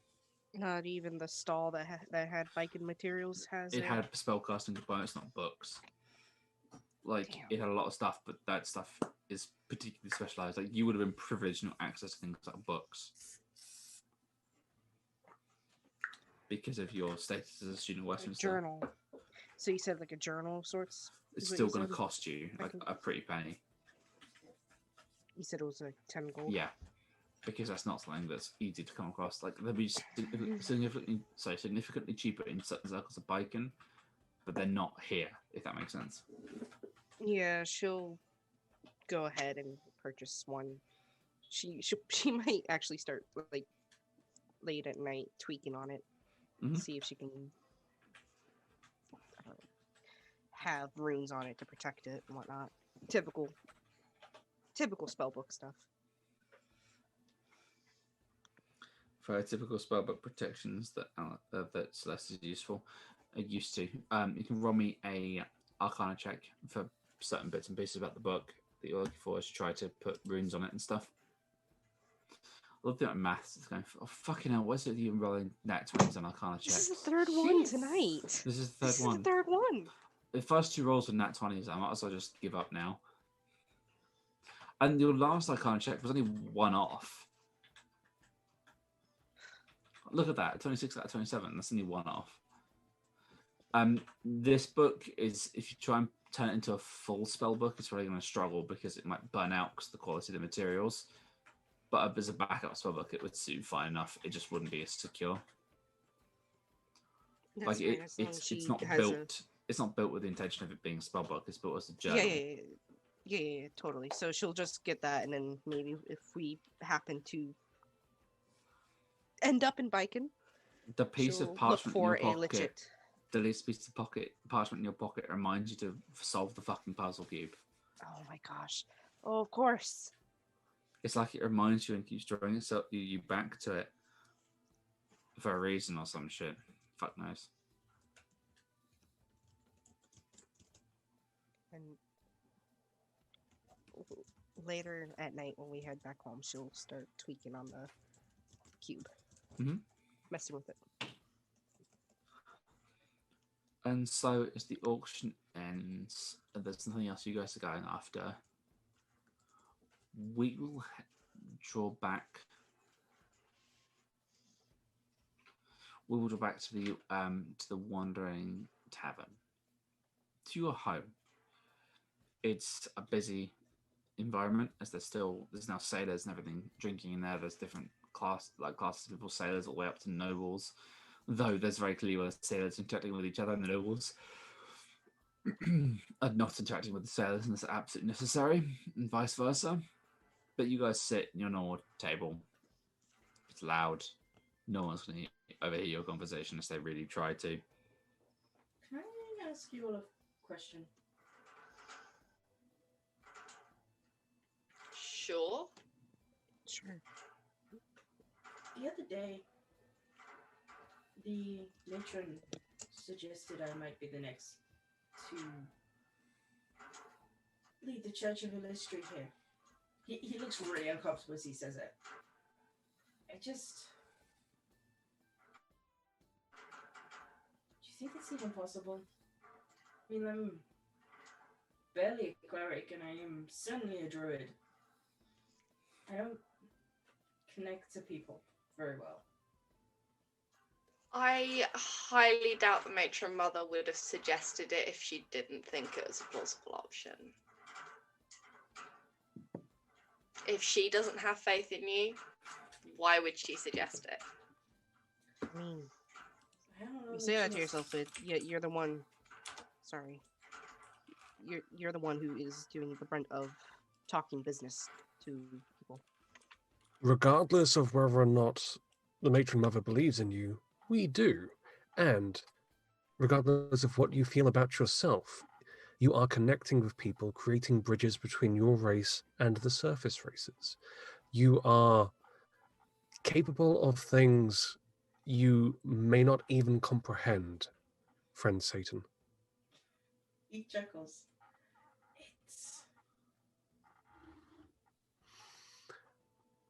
I can never entirely atone for what I did.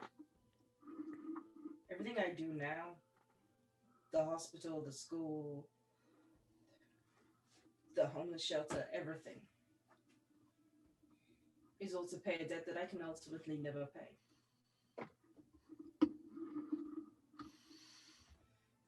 It's not the sort of person that they deserve to lead them.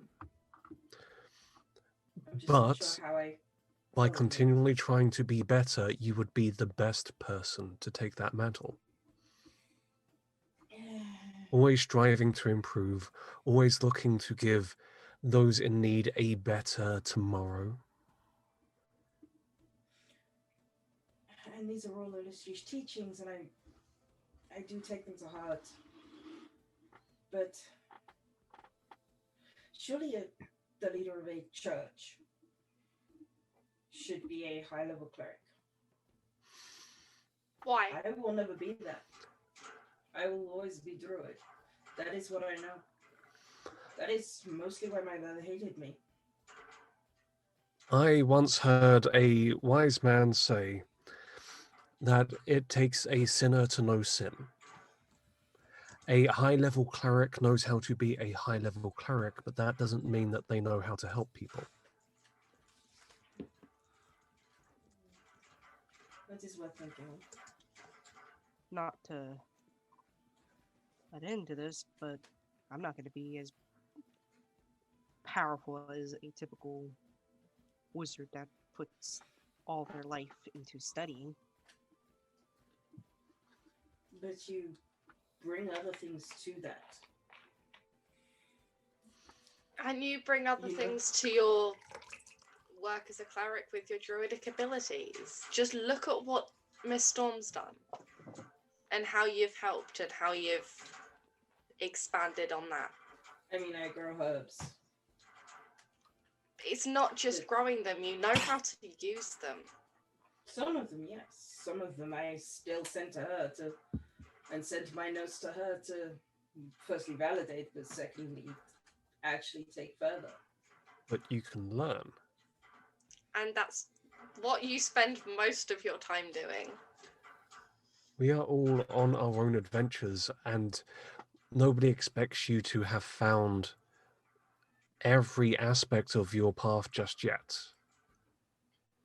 But that, And what she is saying is that she sees the potential in you to take office. that is, I don't know if I can live up to that. You don't have to know if you can accept it, but you can work towards being better tomorrow than you were yesterday. It would be also taking it from Amara. By Does right, Amara it's- want it? Probably not. Then You've met Amara, does right? that matter? In some ways, it is still her right. As much And as- if Amara were to choose you for the position, that would be her choice. And not one she might not make, but I don't know what Amara's path is, and I'm not comfortable with people suggesting my path would be Amara's without her knowing what hers is, but she's still far too young. To be fair, so is the matron, and I probably won't have to deal with this for another like 200-300 years, but see, you got plenty of time to be the best Sansk you can. And by that time, Amara will be of age and in a position to be able to make that decision.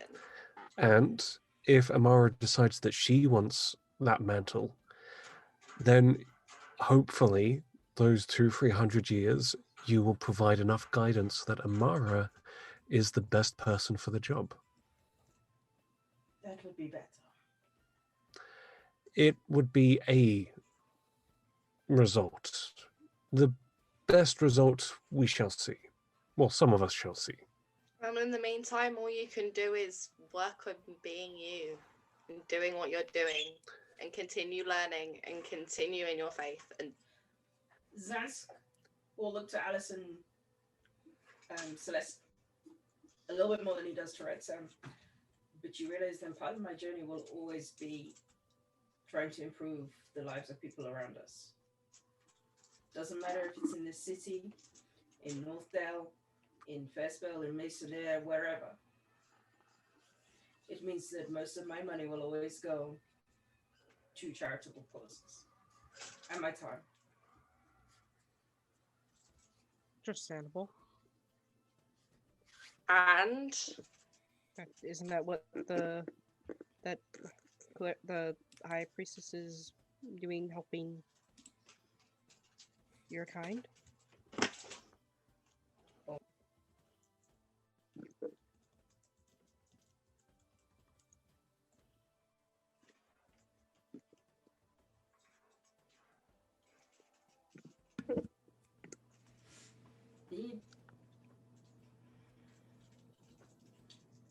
trying to speak, I can't hear you.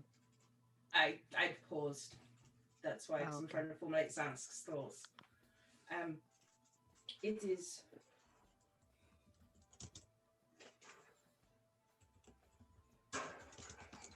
I mean, yes. But my focus will always be there as well as helping you guys. I don't understand how you've managed to make this sound like an issue. It, I'm sorry, guys. I'm a nice person. no, I get that. It's just like I can't always take for granted that your agenda in some things will always be the same as mine. So my agenda will always be to help as many people as I can. And it's not to say your agenda is bad or different to that, but Then maybe, since your agenda is to help many people, yeah, maybe you can help me out a little I can bit. try. So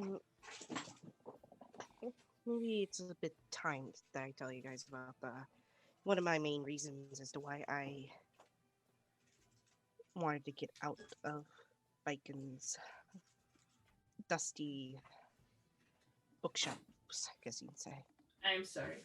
Westminster doesn't have like a servant that does his bookshelves. No, he does. It's just a term. He has 3. Thank you very much. She looks slash goes, to be honest, I Technically kind of two, 'cause I'm assumed not you there. either killed someone or blew someone up or hurt a book. No, She had the book. Thank She you. maimed one of them, damn it. no.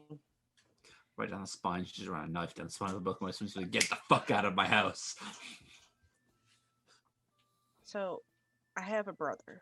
He's a very sweet young brother. He has magical capabilities as me, but his body doesn't seem to be able to accept it, I guess. What I'm saying is he's sick. He's been sick all his life, and I've been trying to look for a cure. Did you bring this to Westminster? Westminster knows, and Lady Storm knows too. They've given him remedies that can only prolong, but I'm looking for an actual cure. What is... How do I put this? Do you have Miss Storm's notes? Notes? I presume she would have made notes. I haven't She's very detailed. I haven't actually met up with her, really, so I don't really have notes. Celeste, the first Unless- interaction between your family and Naveston would have been after that letter you were sent, which means Yeah, it's either basically. happened in the near past or it's happening in the near future, given or it's happened. Leaning towards the near past, given the time requirements given between this episode and the last episode that it was mentioned in. Right, yeah. So, let me recon a little bit. She'll say that we've only started to get in contact with her. My bad. Well, Miss Storm is the best. Also, she is also among the most powerful clerics I know. Your brother is in good hands with her. Good hands. Yes, but I still, being a older sister, half sister, You want to protect your brother. I'm still worried. She'll nod. Alice is gonna excuse herself and go to the bar. I can understand that. Can I insight Alice as she does? Yeah. Can I get back to roll 20, please? Was it home? Can you click buttons? Because I certainly fucking can't. That would be an 18. She's clearly struggling with all the family talk, but she's coping enough to just need to take a slight break. You guys can continue. Would Zansk realise that's... she think it's something more? Or would he think it's because she lost all of her family? It's definitely the latter of the two. Okay. Family talk isn't easy. I can understand that. The reason we go to the Underdark is to see my brother. To hopefully rescue him. To forgive my mother. He kind of flicks a glance at Red Sun. I just wanted to come clean. That's all. To you all. Once we're done with the Underdark, I believe we're heading to the other continent. He looks at Red Sun. After we take care of the whole problem with our house that we just bought thing. That seems like a plan. Perhaps if we have time, we can go up to Bike and either talk to Miss Storm. I can talk to Miss Storm directly, or we can also see your brother. Would appreciate it. Give me 1 second. And he's just gonna go to the bar and he's gonna walk behind the bar and just pour himself a glass of wine. The twins who are sitting behind the bar look at you as you approach and are like, they push a particular bottle of wine to you. We always know, as they've served you a nice glass of white wine. She will take a seat. She's kind of at the booth end of the bar, so she's still kind of within earshot, but the twins look at you. We've offered you this because it's the simpler option. There are harder spirits, of course, that we might be suitable, but this is the least alcoholic option that's likely to get you wasted in one shot. See how this one goes. They lean she will forward. take a hearty swig. They lean forward and very quietly say to you, if you need something stronger so you can daydream about something else, by all means, we have the alcohol for it. Daydreaming? They look at you for a little moment and they pause and they say, if you're not thinking about something we've been considering for a while, then clearly you've not been paying attention. She kind of pauses and thinks for a moment. It wouldn't be a certain human, would it? They roll their eyes. We always know. She grins and kind of swirls the wine around a glass. I'll stick to this for now. They wink. If you want something stronger, let us know. I will bear that in mind. They grin. The two of them, it's a bit eerie, the fact they just grin. They're looking in different directions and doing different things, but they grin in sync as they both glance at you and at each other. She just kind of mutters, I will get used to that eventually. Eventually, but not anytime soon. We know. She just chuckles and will kind of pay half attention to the conversation going on at the table and enjoy her wine. They look at you as you continue paying half attention on the table, and they're like, you know, there's no problem in chasing things for yourself. I know, but family's important. It is. And that's why you have two families, the family you choose and the family you're born to. They shrug. And that's why we're telling you these things, because you're part of the family we've chosen. We always know, and if you need advice, Alice, we know we're simple barmen, but if you need help, we're always here. Thank you. She kind of looks between the two of them and goes, both of you. They smile. Are we two different people, or are we simply two sides of the same coin? Sometimes I really don't know. For us, Alice, sometimes we don't know. That's somewhat concerning. Or is it somewhat enlightening? I don't know. We always know, but at the same time, we're never certain. Doesn't that, blag your head sometimes? They both smile at her softly, not in a patronizing way, not in a cocky way, but just in a genuinely understanding way. They just both go, it does. But that's the thing. Between what you absolutely, as a minimum, have to have and the best thing you could possibly choose, we always provide both. Because as much as we always know, we never know. She goes, I think I might take that shot after all. as they offer you the stronger shot of Goddard whiskey, they both sit down and kiss you on the cheek, and they just go, "We never know, but we always know. Take the chance. Sometimes it's worth it." She nods and takes the shot. There's a minimum and a maximum, Alice.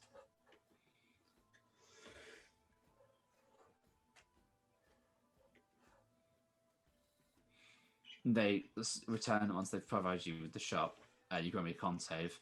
They return to 7. That is 17. That is the first roll above a 10 I have made all day.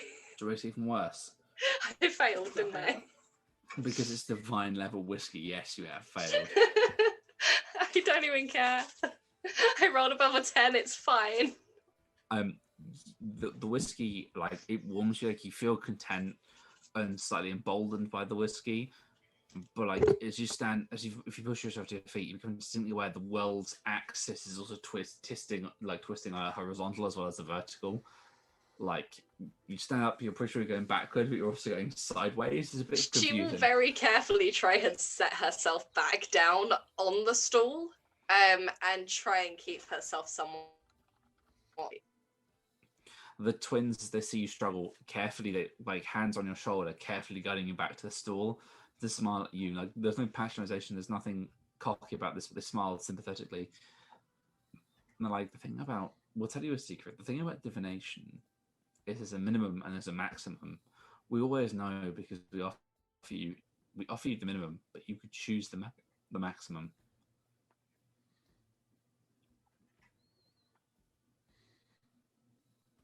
You're muted, Beth. So I am. She just kind of rolls her eyes slightly. She's like, I'm too drunk to deal with the cryptic. They smile. Ironically, we're not being cryptic for once. It's about paths you choose. Passive or active. They both pat you on each shoulder, like they both. You'll understand. Maybe not now, but in a while. Eventually. They both smile. Between us, we're so old. We just know. She kind of thinks for a moment and smiles at them and goes, "Thank you, both of you. You've made coming here easy. You kind of made it felt like home." So. They nod. We know. One of them walks away as Bella chuckles. We always know.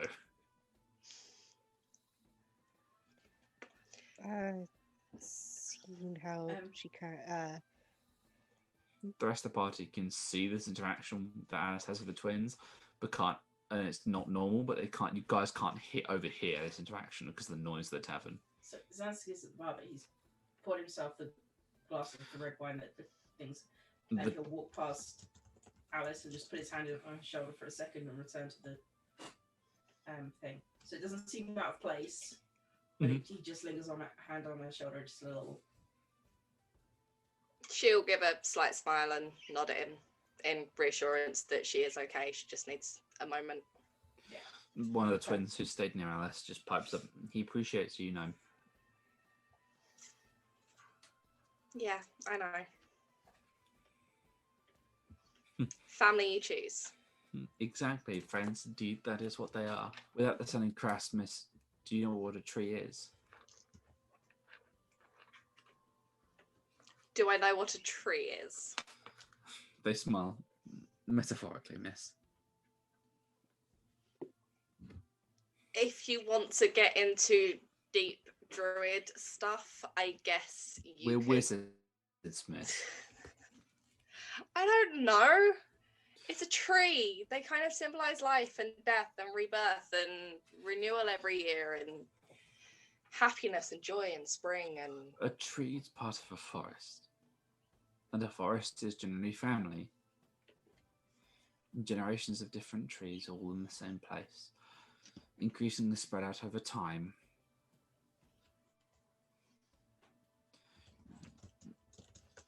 You are one tree and the family, the friends of the family you choose.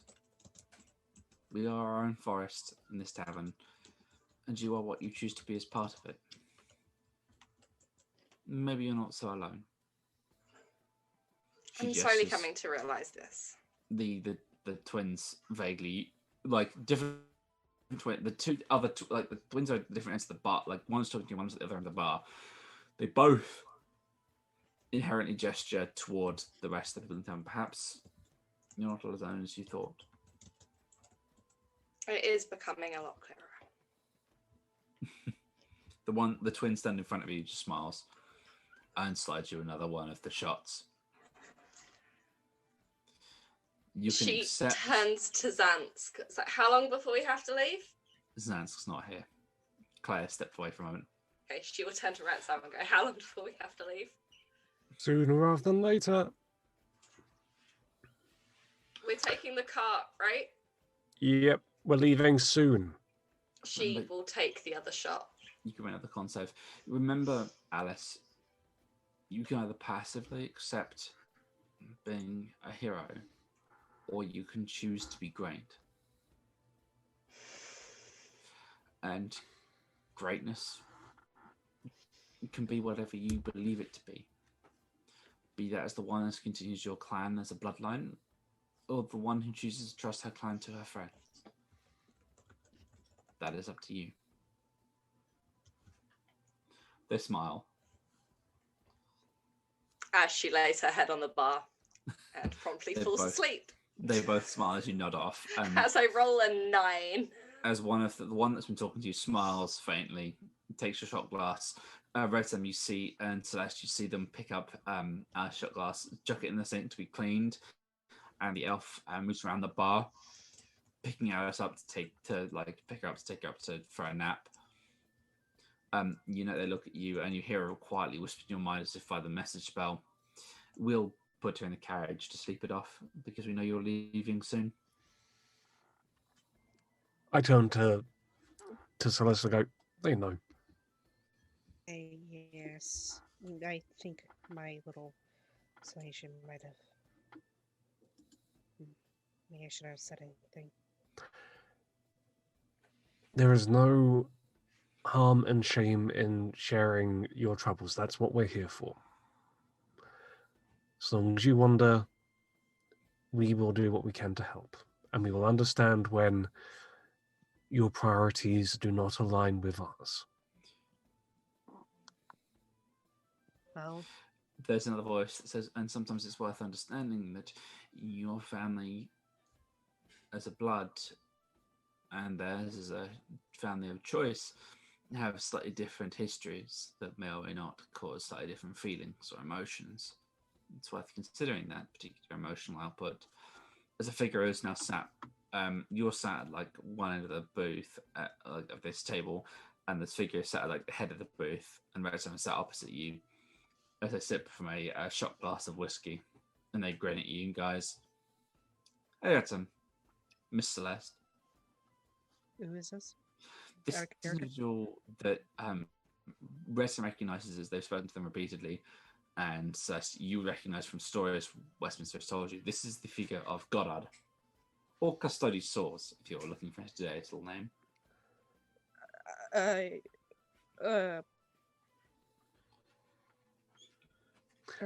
Goddard smirks and says, "Don't worry, I do this when they least expect it. It's fun." I raise my drink in salute to the seated figure. He lifts his shot glass. I'm not actually here. This is an illusion, but I am drinking, so I think it'd be worth doing it with company. The thing that some people need to remember when it comes to family is that we are our own family too. And we have to treat ourselves with the care and respect we afford to those born of blood and those we choose. Exactly. If you're not taking it personally, from my experience, the family that you choose is just as, if not more significant than the family of your blood and your birth. No, I don't have long to stick around to him, but he shrugs. It's important. Just popped in for a quick chat. Had a quick drink. He sips his whiskey. I am doing quite a lot at the moment. It's quite stressful. I thought I'd just pop in to say hello. You know, Kick back a little bit. I would have thought that the fates would primarily tick along as intended. There's so much choice, and then so much that I've chosen to intervene to see if to offer them a better path. That you'd be surprised how often fate intervenes. And when someone says, "Oh, I leave it up to fate to roll the dice for me," you've no idea how many dice I have to roll. Dumb bastards. I mean, I imagine that's at least 20 d20s before any major session. He laughs, a minimum, and that's per person playing per session. Oof. So something like 90 to 100 d20s every couple of days. Fine collection then. Indeed, a fine collection. Though Fate's d20s are often damaged. Funny how that works.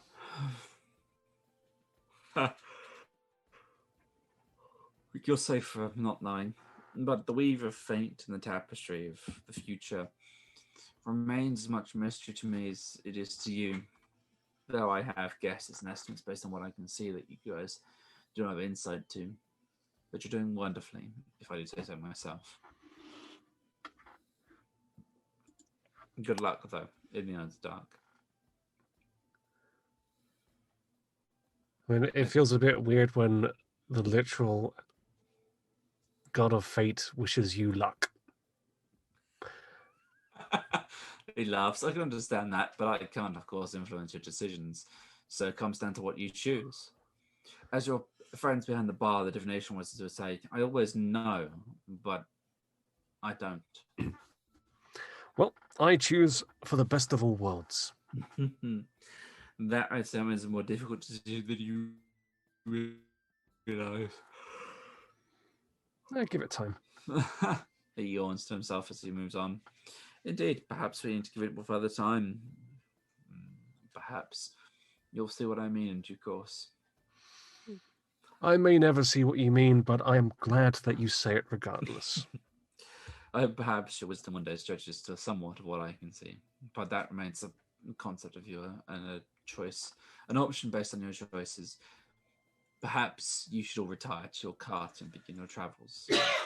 For the Underdark beckons and calls, and time for Zansk's blood brother ticks ever closer as each drop of sand through the timer is valuable. It may be wise if we retire to our adventure. He nods. That's not that I'm affecting your decisions in any way, shape, or form for the betterment of all creatures over the grand future, but perhaps you should heed God's word. He looks up. I'm not interfering too much. I'm just giving them up. He grimaces. Look, I'm the one that's also battling Great Old One. Would you possibly go and politely word, go fuck yourself? He rolls his eyes. I'm being told off for being benevolent again. By who? It's better than answer the question. God is a flaw. God. They're entirely, it's not because it's entirely undeserving. Internet awful miners. Or the I think it's recording's off. I can hear you both fine. I can hear everyone else when I can't hear you. Then it's your internet, Claire. Which is ironic given we're on the same fucking No, router. because I can hear everyone else. It's your connection. It's not my connection. Everyone else can hear me fine.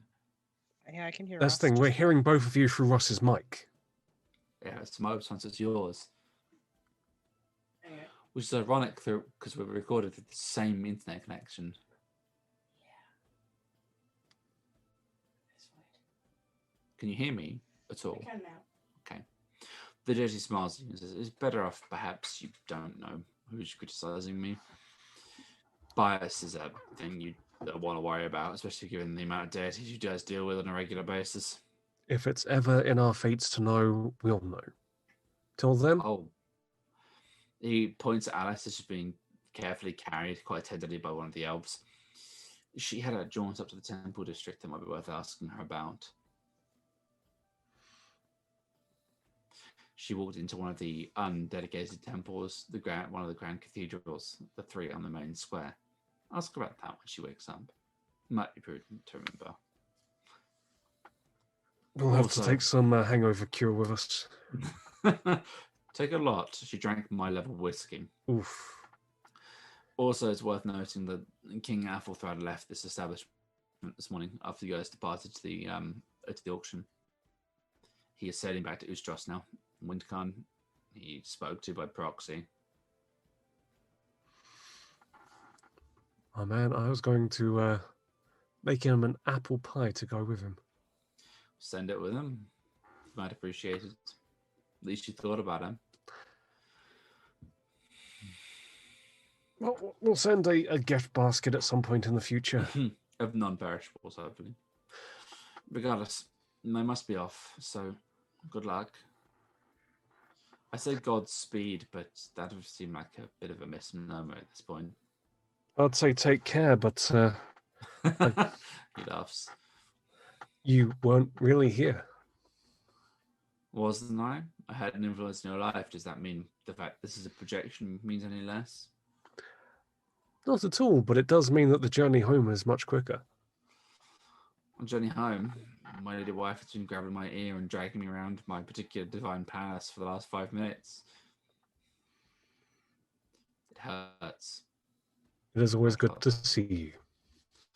And yourselves. Good luck in the darkness. And as much as fate looks over and watches over you guys, your choices matter. Be careful down there. We may be going into the darkness, but we can be the light. It's called the Underdark, where the darkness's realm has reigned supreme for so many thousands of years for a reason. Good luck, Master Dwarf. Lady Wizard. He smiles faintly. I believe in you, if it's any consolation. He reaches up and he snaps his fingers and he's gone. Right, don't tell me that's who I think it is. I won't, but you're probably right. Okay. Occasional drinking buddy, ascended being. I need a pack. I got a pack. I forgot some things. All right, come on. She quickly gets up. She downs her pineapple juice or whatever juice she has, and she'll head upstairs. It's pronounced pint-apple. Pint-apple? Oh, that's him. Because it comes in pints. That's him. She looks to Sable. Why don't you clap him with your wings? He's the one who makes awful puns.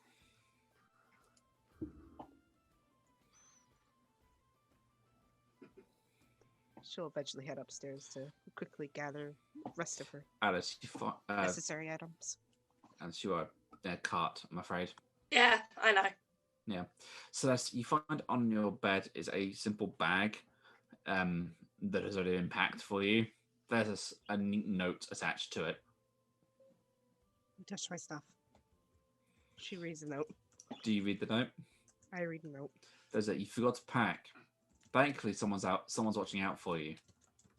It's not signed. But there's a PS. This is entirely new stuff. No one touched your shit. It's not weird. Except the gift.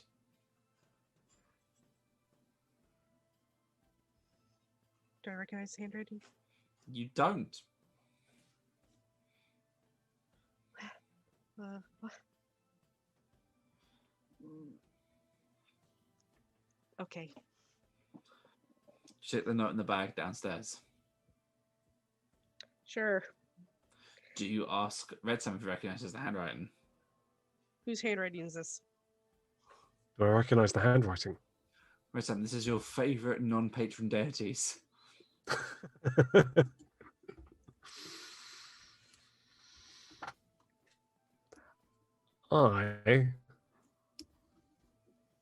I would play it straight and just tell Celeste.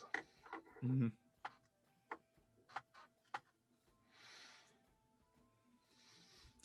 That is the handwriting of one deity of fate, Custody Swords, or Goddard, as you know him. You just can't escape your fate of having a packed bag. It was going to happen either way. So in the end, the He bag just disappeared. sped it up a little bit. That's not interfering. It's not even really helping. In fact, some might argue that this is going to weird out a lady wizard and thus make things awkward. This is very weird. But Yep. okay. But there are specific rules that have to be abided by, and bags apparently do not always fall within those rules. Apparently so. She will go ahead. The note burns hot for a second before the text on it changes. In all caps, you just see FUK space DA and RULEZ. Wait, what? Fuck the rules. Oh. He can't spell. There's some script that just reads, I wrote them. I can say fuck them. Okay. Well, Okay. as my favourite bard says, you got to fight for your right to pack bags. Well, I'm not going to unpack and repack, so... There's a P.PS, just in case the rest of that makes the bad pun. Pack it in, mate.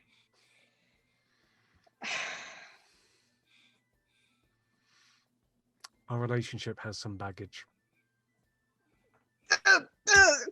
Okay. She's just going. She's gonna go sit down and just mess with the Rubik's cube. We've been told Rubik's it's a Cube. clinical case. Hey, okay. If you're messing with the Rubik's Cube, you can roll me in an investigation check. Zansk, anything else you wish to achieve before you go and retire to the cart or the carriage, which will then take you on your adventure? Does Alice have? Because Alice is hostile, right? If she's drunkenly fucking KO'd, Does she have Drooling and something everything. she's dribbling out of her face really graciously. like a symbol or some, like a necklace or a bracelet or something that's particularly hers? She has a bear claw necklace around her neck. I'm not sure he would take that. Basically, so just to give you an idea, he's looking for something to go and give the kobold to look after while you're gone. Oh, her other cloak. So he grabbed that, and he'll wander up and wake the kobold up. Chris is actually still reading the kobold a bedtime story. So Zansk will just kind of knock him, put his head around the door, and nod to Chris.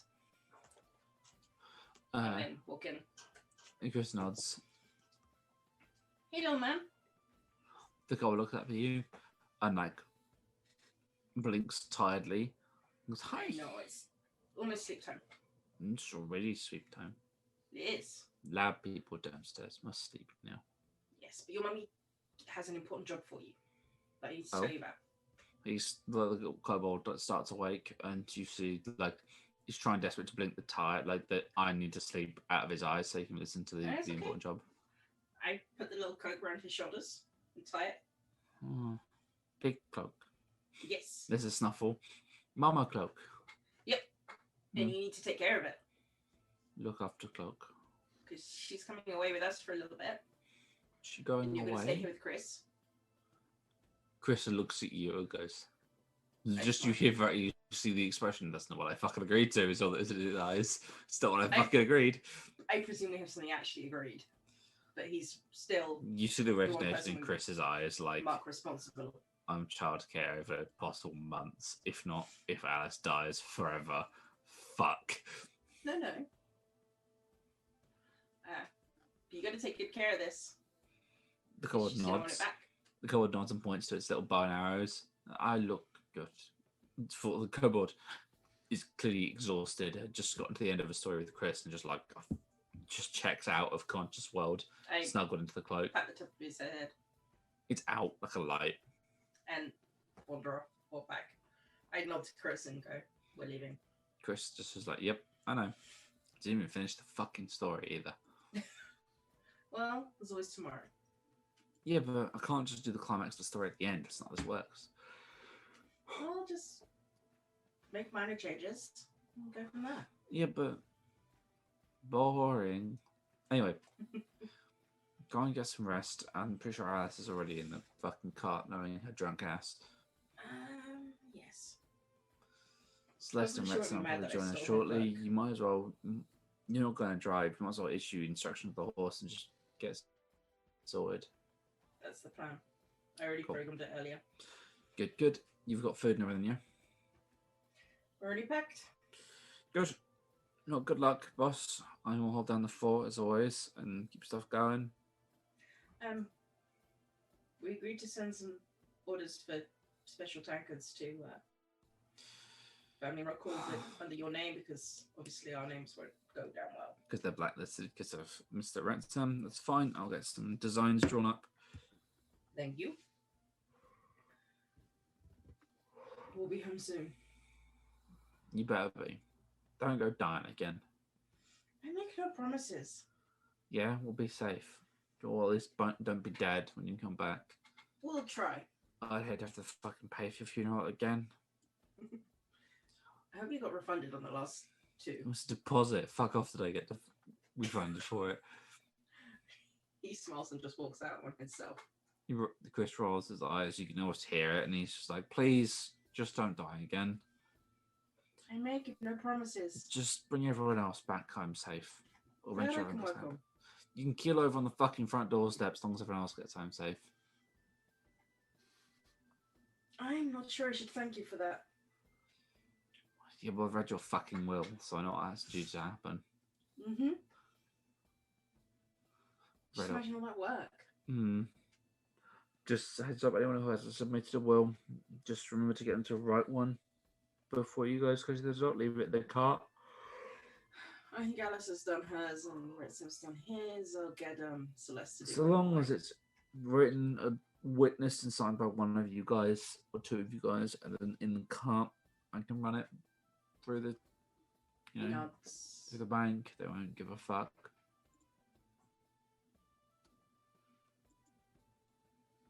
Right. So you're all headed down and settling into the cart. It's a nice cart. It's been it's a carriage. It's currently set to sleep mode. So Alice has drunk snoring on the bottom bunk of one side. The three of you all sort of rock up at the same time. You have a choice of who gets top bunks and who gets the last lower bunk. It's up to you. That's what we particularly care. Don't have a reference. Top bunk, lower bunk. I'll probably go top bunk because I'm not sure Retson could climb to one. Also a fair statement, Britta. How do you Hey. answer such an insult? Well, I'm athletic. I can get on the top bunk. Do you want to, though, be that far away from the ground? Yeah, I can get on the top bunk. I'd rather be closer to the food. Just so the lower bunk it is. So Zansk and Celeste at the upper bunks, and Retsam and Alice at the lower bunks. Alice, you do get a choice because you're fucking KO'd, intoxicated. Yep, that's perfectly. Do you guys settle in snap as the horses are in programmed to this destination, and as the rest of you settle in, slightly intoxicated. Celeste, unfortunately, not making any progress on her puzzle box. Yeah, we watch her, like, her eyebrows are furrowed as she's, like, trying to concentrate on it, and she's just, like, eventually she's like, she gives up. And Mhm. she, like, imagine she's laying on her back on the bunker thing, and she just drops it onto her chest, and she flails her arms back a little, and she's like, too much brain juice. Just try again in the morning. Might as well. Also, you need to write a will tomorrow. What? You need to write a will. Oh. You're right. Great. Got lots of things to do tomorrow. All right. Right. No. And they all head to sleep. All head to Snooze Town as the cart rolls you out of Frey Hollow and slowly northward. I stay awake long enough to kind of talk to the guards into letting us out of the city. They don't even question it, they know you're a cart. Mhm. So you watch the guards go past you, head out the city, into the forests, heading toward the mountain.